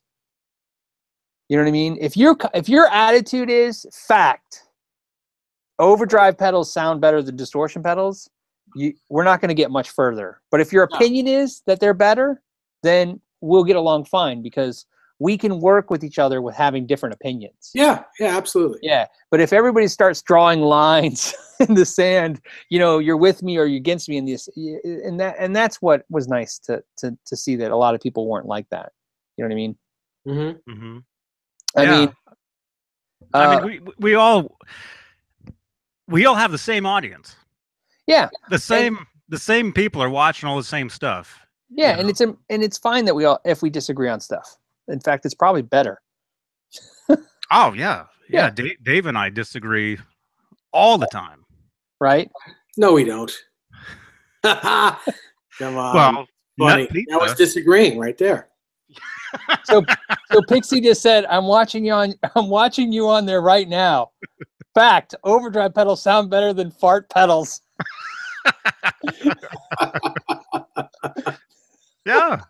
Oh, it's nice to see that Pixie is actually watching. That's very cool. Okay, so so I will tell you this too about the thing. So since Pixie's watching, without a doubt, the two funniest people at GetCon was Pixie and Phil X.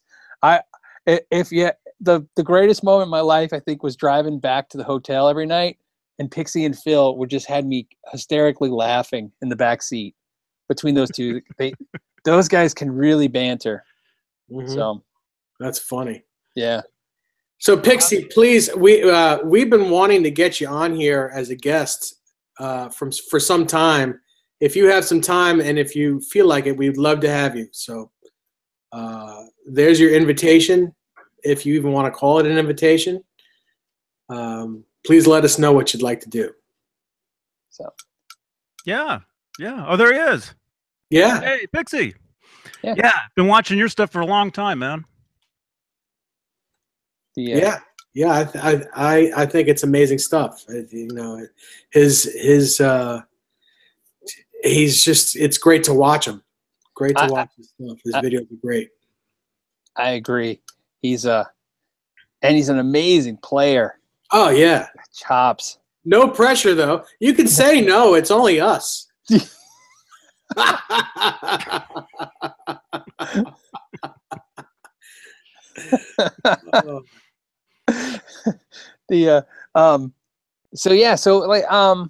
what else is exciting in your guys' world?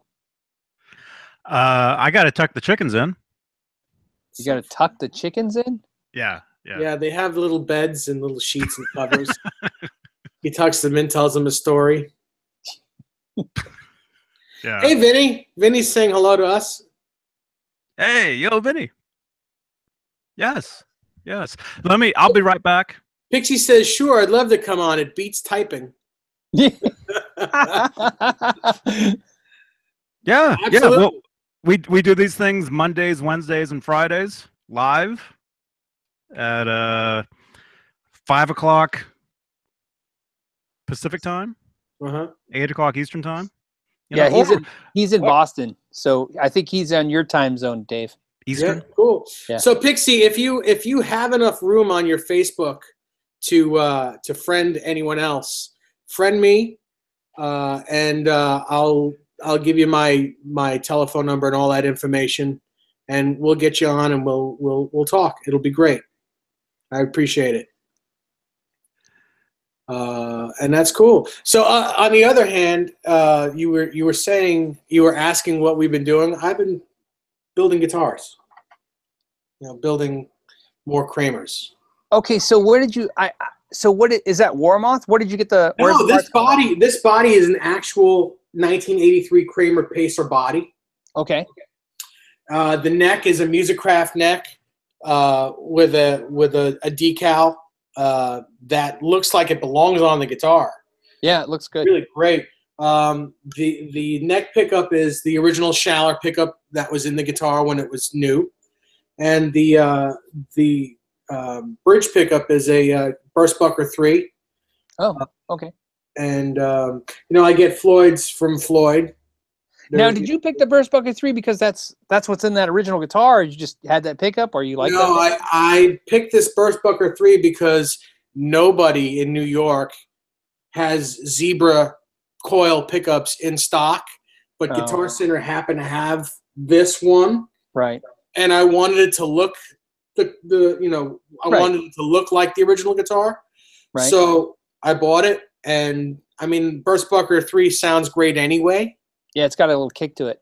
Yeah, and in this I think this is a poplar body because it's lighter. They back then they either used poplar or maple. Okay. And if this was maple, it'd be a lot heavier than it is. So I'm thinking it's poplar. So I knew it would sound good. Is it my first choice of what I would put in here? No, but it sounds great. Other than that, it's it just feels great that I had. Go ahead. So that bridge, are those titanium pieces in the bridge? Is that Yes. what that is? Actually, yes. They're titanium bridge saddle inserts, Right. and the long locking screws are stainless. Okay. And it's got a brass block in the back. All my guitars do. I have brass blocks and everything. I usually upgrade all the Floyds. Right. And this guitar was red. This was a candy apple red when it was new. And Rob Johnson actually painted it, and he painted it purple and taped it for me. As we traded. I had a guitar strap that was a replica of Eddie Van Halen's original strap from 1978 with the chain link. Oh, okay. Anyway, and Rob really wanted it, so he said that he would do this and trade for that strap. I never used the strap, so I said sure, and he. So he traded you the guitar, or he did the treatment? No, he did he just traded me the paint job and the taping. Okay, cool. For the strap. The body was already mine. Everything was mine already. Right. And I just put it together this weekend, and it's great. It's one of my favorite sounding guitars. Feels great too. So how close to you are you to having because of the bulk of his all of them? Yeah, the replicas of the. I mean, you got to be close. At this point, you got all the main guitars for sure, right? I mean, I'm sure he could have hundreds of just weird ones in the wings, But how close to you are having all the main ones? I think I have them all. I have everything. I don't have a Music Man. That's the only signature guitar that I don't own. I've owned plenty of them in the past, but every time I get one, I wind up selling it. Oh, so you don't have any Music Man? I don't have any Music Man guitars now. So you got, because you had some. You had one. Yeah. So I've had a few. Right. I owned one that was Eddie's one of Eddie's personal guitars, and I owned one that I lent to Eddie to use on whatever he used it for, and then he gave it back to me. I've sold both of those. Right. So I've sold every Music Man I've ever owned. I just they're small. They really, on my body, they end up being small and uncomfortable. My issue was the only way I can explain it is I think comparing the Music Man to the PV to even the new VH, for some reason when I hold their necks on the Music Man, I always thought the necks were the best quality necks, but they were just so small I just couldn't use them. And when I mean quality, it's the fit and finish. They always seem so perfect, fretwork, everything. And that says a lot because the PV ones are really, really good as well. But these were just perfect. But they're so, I feel like I'd always touch my thumb and my finger together almost, wrapped around on the first fret. What I don't like about them is that both E strings sit on the edge of the fretboard, where they can fall off very easy because the fretboard is so thin, so narrow. Yeah. And I think that's why every time I get one, I'm like, oh, this is the coolest thing. And then I remember that's what the problem is. And I end up hating it. And Eddie doesn't have huge hands. He's a smaller guy.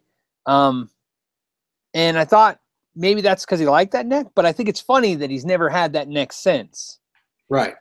Because obviously he could have had PV or EVH clone that neck profile. Yeah, absolutely. He could have, yes. But it didn't happen. Yes. But the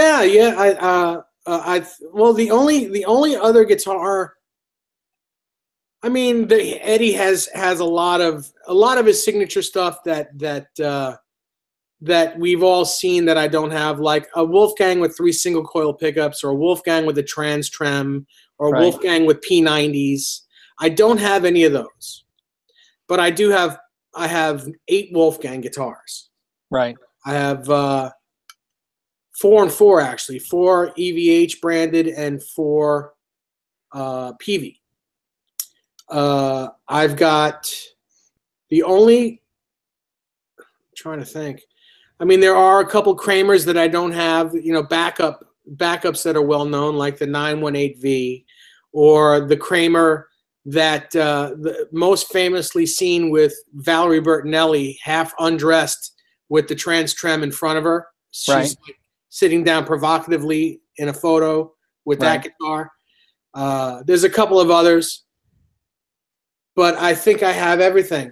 Especially with the completion of this one, I've got everything that from all the eras that you would have seen him in photos with. Right. So I kind of think I'm done at the moment. There's really nothing else for me to build unless I'm going to do backup guitars from, say, the 86 to 88 era. Right.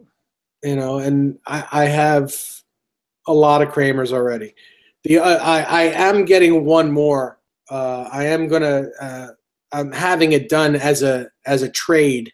I traded Chris Hubbard my red Wolfgang, and I didn't. Oh, really? Like, well, yeah. The Made in Mexico one?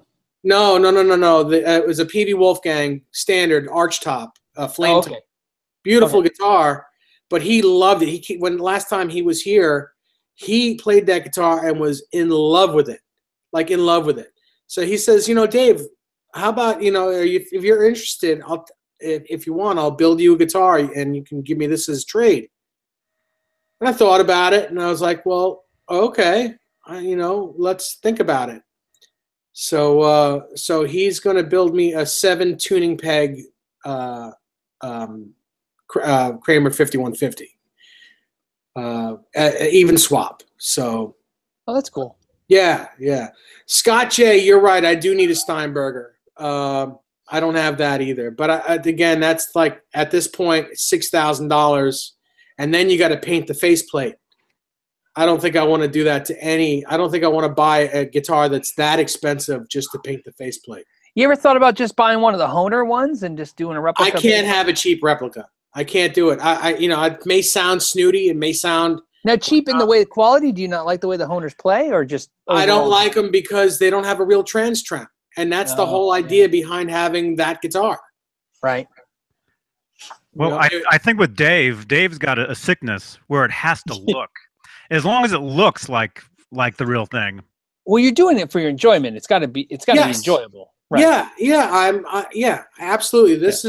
These guitars. I mean, I have my guitars that I play out with that are my tools. And then these are just like a guilty pleasure. These are my guilty pleasure thing. And I mean, I have a lot of guilty pleasure guitars, and a lot of people think that I'm nuts for having, almost 50 of these things. But I could be doing drugs, but I don't. This is my drug. Well, or you could be golfing. It's never too late, Dave. Yeah. Can't get the green fees back. No, you're right. Yeah. You're right. Yeah. So it's. So yeah, I understand. It's got to be the way. It's got to be exciting for you. So I understand that. Yeah, and then that's what and I relate because like we talked about earlier, same thing. It's everything. It's got to bring you enjoyment, but everything has a price tag eventually where you're just like, I don't know if I want it that bad yet. Yeah. Dave Lucy says, can't you pick up a GM4T for a good price and swap out the trem? I could do that, but I would much rather pester Rob Johnson for his until one day he says, all right already. Well, you know what it is? That's what I think people don't realize about collecting. And the ones I've been collecting guitars for 25 years now. And I learned this from a professional collector, a guitar collector, one that professionally collects high-end guitars for a living. And his analogy, and I'm really horrible at this, but I get the idea. It was like, he said, his analogy was, you can't ever buy he was talking about baseball cards. You can't buy a Babe Ruth because anyone who has one is going to want so much money for it. It doesn't make sense. So if you need that card, the only way to get it is to find the right combination of cards that make somebody trade for it. Yeah. And what I learned from that analogy, which is what I've done to this day, is same thing with guitars. Most of my most premium guitars that I own, even if I bought them through selling off some other guitars. You know what I mean? Sure, like we all do. Yeah, I bought a guitar, right, and I sold it, made some money, and took that guitar and bought the guitar I really wanted. You know what I mean? Exactly, because no one can afford to give green, actual money for these things anymore. Yes. That's how I did it. I mean, when I first started buying guitars, I mean, I had a job and I had a gig.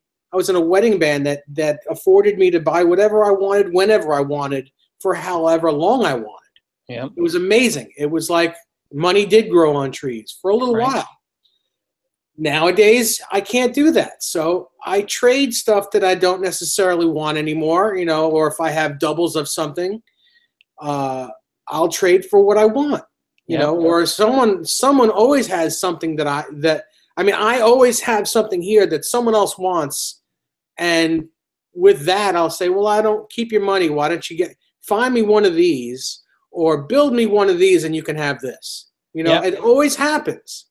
Yep, and that's what's going to happen with Rob Johnson. You're going to have the right thing the right day. Yeah, one day he's going to be like, I don't really need this. Yeah. You know? Your experience of it is over. Yeah. Yeah. So Chris Link wants me to tell you about the neck on this guitar. Not that even I don't know that you really care to know about it, but Chris Link wants to. So. Okay. It's a Musicraft neck. It's quarter sawn. The neck and fretboard are both maple, both quarter sawn. It's 1 5/8" at the nut. R2 Floyd Rose. It's Musicraft's EVH asymmetrical, so it's very much like the PV Wolfgang and the Music Man. It's a tiny bit wider than the Music Man, and the fret edges are not as rounded. They're not as rolled as on the Music Man's are, but they're semi-rolled. So there's plenty of room on both sides of the E strings. So do you prefer the rolled, or do you like? I do. I like them rolled slightly. I don't like sharp edges. Yeah, me too. But I don't like it so rolled that the E strings are sitting on the edge of the fretboard. Yes. And on most new custom shop Fender Relic guitars, the high E is sitting right off the edge of the fretboard because it's so rolled. The custom shop rolls them so much to be like the old ones that you end up losing your E string. And I hate that. Can't stand that. So semi-rolled is nice. It's this is a 12-inch radius across the board, 22 frets. It's got 6100 frets in it, just regular nickel silver. And that's it. It's just a really great feeling neck. And I did opt for satin finish. Normally I'd go for unfinished. Right. But on the unfinished necks, the decal will not take to them. Yeah. It has to take to some sort of paint. Right.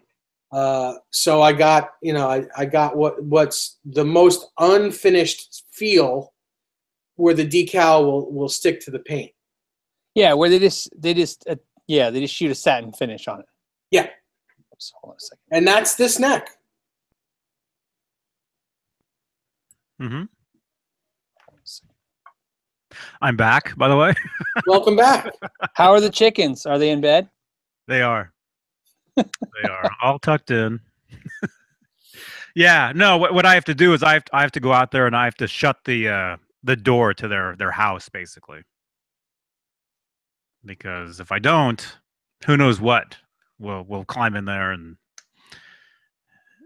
bad news. Yeah. Yeah. Well, everything wants to eat a chicken. Yeah. So I had chicken for dinner. Yeah. Yeah. Yeah. See, it wasn't breathing, but yeah, that's good. Yes. So are you guys good? Yeah. I know we can keep going all night if you guys want, but we were just talking about his guitar. And then what about you, Johnny? Anything cool? Anything cool guitar wise? And just period. Doesn't have to be guitar wise. Period. I went to a show real quick. I went to a show on Saturday night. Yeah, Saturday. You said you were going to go. Saturday night, went to see a singer, songwriter, guitarist named M. Ward. I don't know if you guys know who that is. It's like folk, blues, rock kind of stuff. Right. Great player. Great stuff. It was a great show. Awesome show. So did that Saturday night down at the Santa Cruz Beach Boardwalk. Right. And Was it nice out? Yeah. That's cool. Yeah, it was. It was. I love like intimate engagement type shows and stuff where you know what I mean? I'm not really a rock concert guy anymore.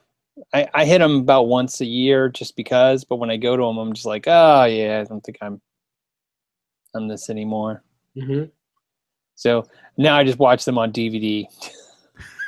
Yeah, YouTube and DVD. Yeah. Absolutely. Yeah. You have front row seats. Yep. And a lot of angles. Yeah, and I mean, I still go if I really love the band, but man, there's just something to me about watching musicians now in a room full of, maybe 100. Well, it feels like 50 people, but it's probably more like 300 or 400. You know what I mean? There's just something about being in those environments and watching musicians perform versus being in arenas or in big, Mm-hmm. Oh, that's what this was. This was a small. Yeah. Small. What was it called? Anyway, it was like a small, tiny place, and there was probably. It was standing room only, Yep. and there was probably. Well, there had to be at least a couple hundred people there. Right. Probably more. Probably, although it didn't seem like it. It seemed like I was standing right there, with maybe. I don't know, 60, 70 people around me. And you know what it is? I don't know about you guys, but I feel like I go to the big shows. I pay a fortune now because it's gotten obnoxious, which it's fine. I care about music. I care about musicians, so I pay it. And then I watch a jumbo screen. Like I'll never stare at the band, on the stage. I'll just stare at the screen. You know what I mean? Yeah. And then I leave and I go, I'm happy. Don't get me wrong. I enjoyed the show. But man, then when you go to a small club or a small place and the musicians are 10, 15 feet from you, 20 feet from you tops, and you're there with them, and it just feels so much better to me as a whole. Mm-hmm. To see live music but be next to it versus see live music on a screen. Yeah. Yeah, because you leave those huge shows.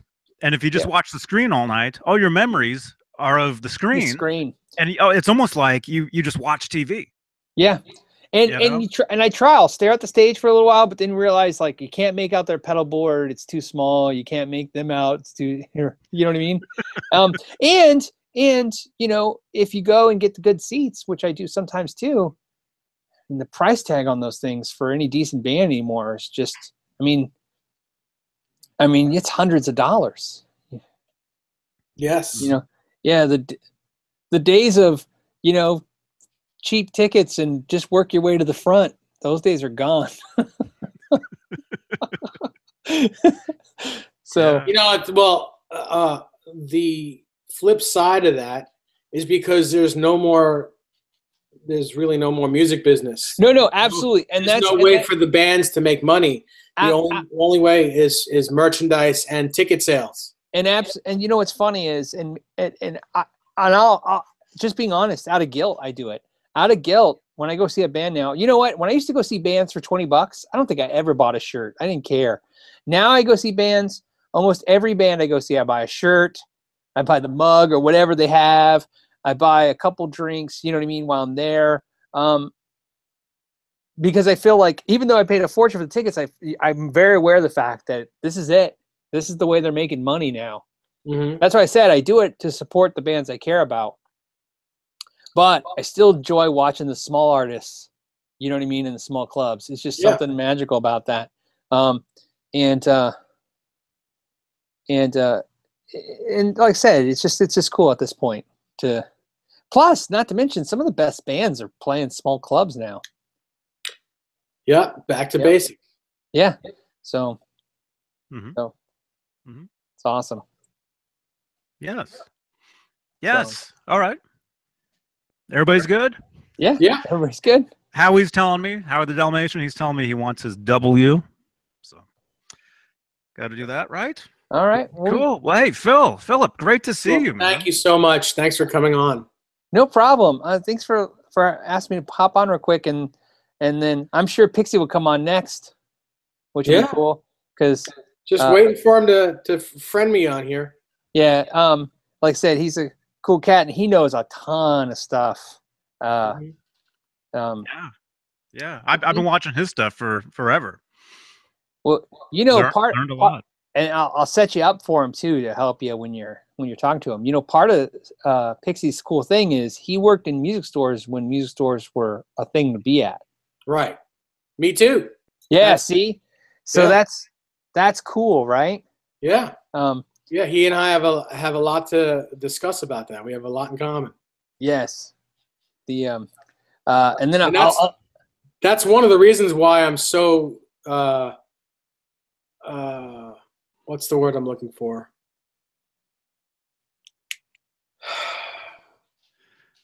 Well, Tired? no. I don't know. Cold? I have my own. I don't know. Forget it. You know, on a side note, and then we'll call it. And when I went to Nashville for the NAMM show this year, my buddy Thor, who I've known for, that's his real name. It's not like a nickname. That's his real name from birth. He let me stay at his house, and I got there late. I got there the first day. Anyways, the next day when I was getting in his truck in his garage, on his wall, he had one of those 1987 or 88 Steve Ibanez promotional posters from the stores. Very cool. Yeah. Where it said the high priest of guitar tone or something, right? Yeah, sure. And I looked at it and I go, that's amazing. He's like, oh yeah, when I worked in a music store, they gave them out. And I'm like, that's crazy. And he gave it to me. So I'm having it framed right now to put up. But nice. But it made me think of that, Dave, and same with Pixie was, you know, that's what I was telling him. I'm like, that's when it was cool that was pretty much the last time it was cool to be in a music store for real. You know what I mean? Mm-hmm. When that was the last heyday of stuff, last wave of amazing stuff. So it's good stuff. 87, 88, that's a little bit before my time in music stores. Right. As a salesperson. Right. See, Pixie worked like he's 87, 86. Yeah. I remember going to a local store called Focus 2 Guitar Store. Right. In 87. And I remember seeing the green gem, the yellow gem, and the pink gem on the wall. And I remember all of them. And I remember like it was the biggest thing in the world. And they were not terribly expensive. No. And I was like, oh, I want that green one so badly. And I'm going to say this. For today's prices, they weren't that expensive back then. Because back then, $1,500 was $1,500. And today, it's still $1,500. Count $1,500 bills in your hand. That's a lot of money. It's a lot of money. Yeah. But today's money doesn't buy that guitar. No. Today's $1,500 doesn't buy that guitar. Right. That guitar is like a $5,000 or $6,000 guitar now for a Japanese-made guitar. Yeah, it's insane. Back then, if I could go back in my time machine, I'd buy every one that I could. Yeah, but back then, I was a young kid. I was in my teens, and I was like, man, I wish I could afford that guitar at $1,500. It was crazy, but it was like the coolest thing to see, to see the pink, the yellow, and the green all sitting on a wall next to each other. Yep. Yeah, it was cool. That's for sure. And yeah, I remember I wanted, the only guitar I've never owned that I've wanted is a Steve Vai Universe Swirl. Mm-hmm. And the reason is when I wanted one, when the first time I ever saw one in a music store, it was $1,000 brand new, even. And I was a teenager, so at $1,000 was like $1 million. Mm-hmm. Yeah, may as well have been. Yep. And then fast forward 10 years later, I'm out of school, I got a job. I'm at a point now where, $1,000 guitar, I could do that, no problem. Maybe $1,500, $2,000 guitar, no problem. I walk in the store, there's a used one, $5,000. Yeah. And it's probably not even one of the nicer swirled No, ones. One of no. the ones that Ibanez did that was all washed out, right? Yep. And then didn't do it. Then fast forward another 10 years later. So 20 years later. Yeah. And I go, you know what? That's it. Look at my collection. I'm going to buy one. That's it. Now, $8,000 all day long to 10 grand. Yeah. And figure, one of my best friends worked for Steve back then during the Passion and Warfare. Right. He teched for him, and then he played in his band for a little while. Right. So, he was the Dave Weiner of the time. Right. And had to play a lot of the 7-string stuff behind Steve.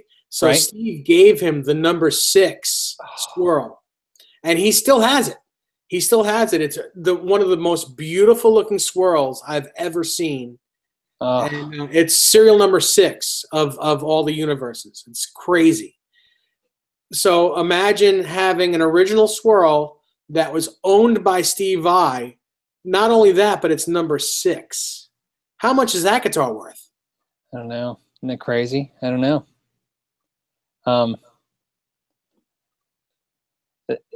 It's funny. And the worst part about it is I have 2 Ibanez 7-string guitars, RGs, an old one, an old Japanese one with the narrow neck and the newer one.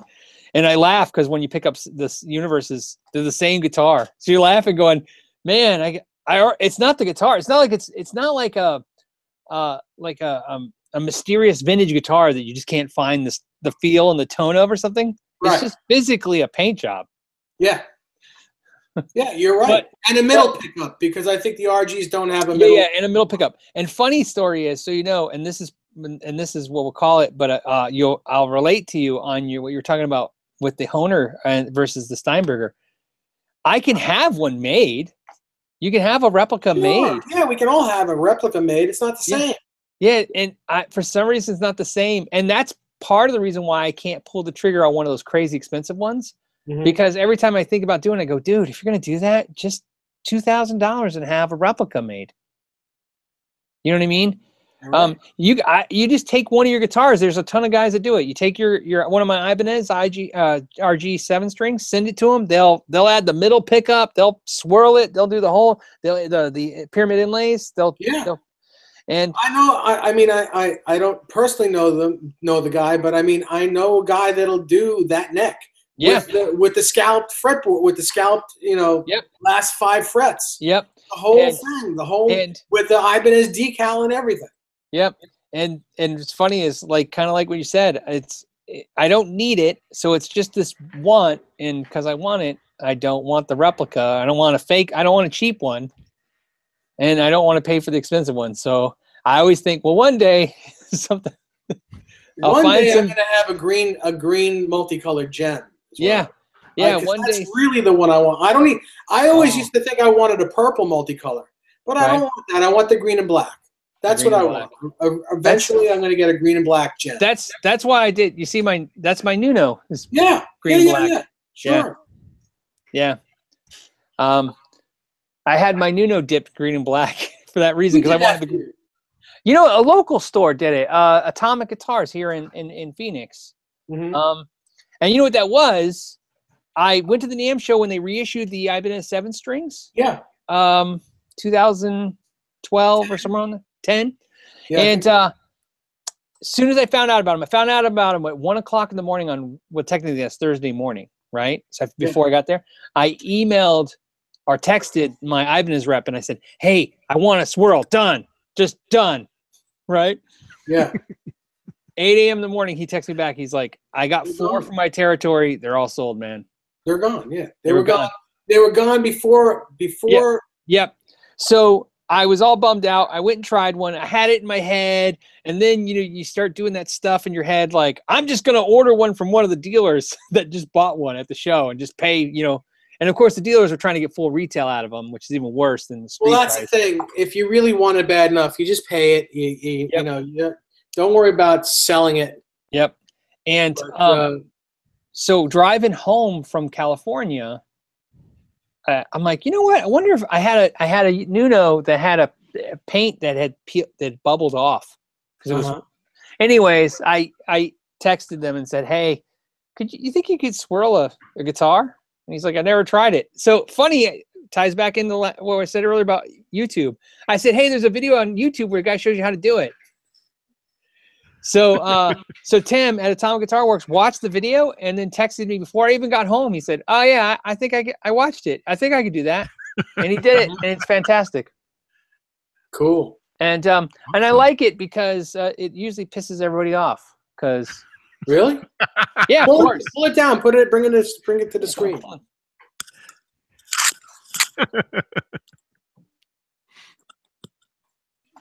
Yeah, everybody gets pissed because Nuno is no paint, right? Mhm. And this is very. It's the only one. Yeah. Yeah. And it's even signed by Nuno. This guitar, sadly enough, was a painted one that they did. And it was painted to look like his amplifier, that Randall amplifier they did. And it was called the Rat Project. They did like 10 of these. And it was black and it had the gold, that tribal looking logo, that number 3 that he has, had it right here. It was really cool. And here's what happened. And I've seen it happen twice now on Nuno's. Right here, the paint started cracking and bubble. And you know what it was? And Washburn, because they closed that shop, and they probably should have, because they didn't dry the wood correctly.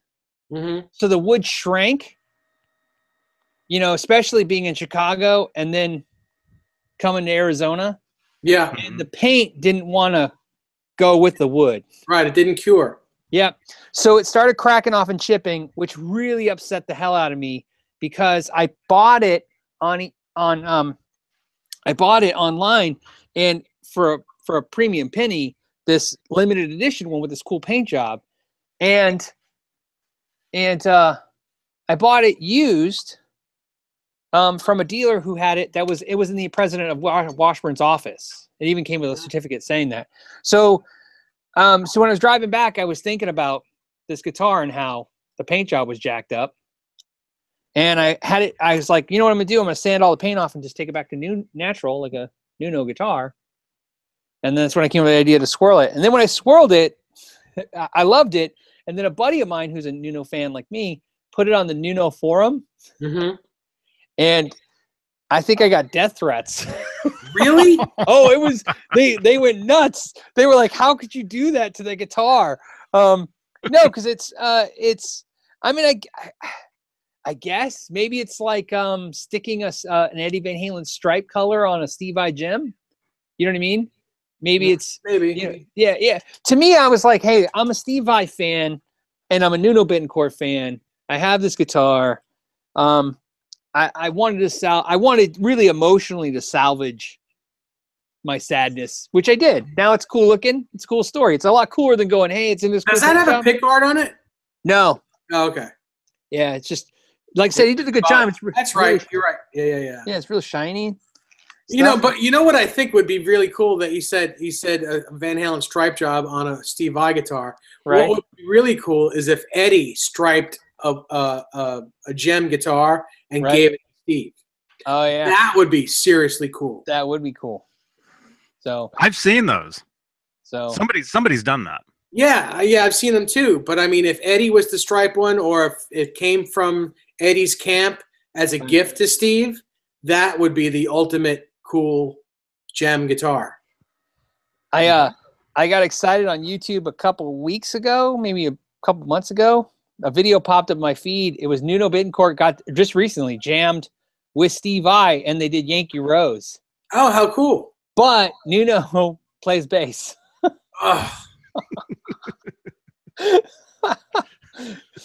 So I got so excited. I was like, oh, I can't believe this is happening. This is going to be amazing. Who's going to do the solo? It'll be fantastic. Who's going to play the part of the guitar talking in the beginning?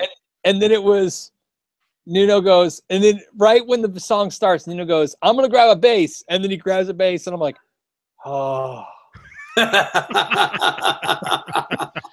So it's like getting the best ice cream cone you've ever had, and just as you're going to take a lick, it falls to the ground. Yeah, you're just like, this is. So it made me a little sad. So, oh well. Man. Anyway, well, we've gone 15 minutes over, but it was worth it. Yeah. We got Great. Phillip McKnight. Great Yeah. stories. Great stories, man. Okay, I got to run. It's trash night. That's right, you guys. Phillip, great to see you, man. Yeah, It's good talking to you guys. Great to Thanks for letting me in. have you on here. Yeah. Anytime. And we'll talk soon. Dave, you're probably not going to NAM, but Johnny, you're probably going to NAM, right? Mhm. So, Dave, you should go to NAM once. I can't. I won't be able to do anything this year at all. My health is a little funny, and I need to get things taken care of. But maybe the following year. All right. You should think about going to the summer one. It's closer to you. Yeah, I'll tell you what's going on when we get off alive. Okay. So Thank you, Pris. This is a great show. All right, Phillip, great to see you. And what's your channel for Phil McKnight, or type in Know Your Gear either way. But usually Phillip McKnight gets you there. Cool. Thank you for liking my tweet the other day. I actually, you know what it is? I watch your tweet or your feed all the time, and then I was like, why am I not hitting the like button? And then I hit it. Yeah. Dave has no idea what Twitter is, but someday he'll be on there. Mm-hmm. Cool. All right. Great to see you guys. Thank you for joining us. And we'll see you guys Friday, I guess. Maybe. Yeah, I'll be here. We'll be here. Cool. Yeah. And we'll work on that podcast. Yes. We'll work on that. We'll get that going. Yeah. All right, everybody. See you guys later. See ya. Johnny Beane, Bye, guys. JohnnyBeane.com. Good night. Good night.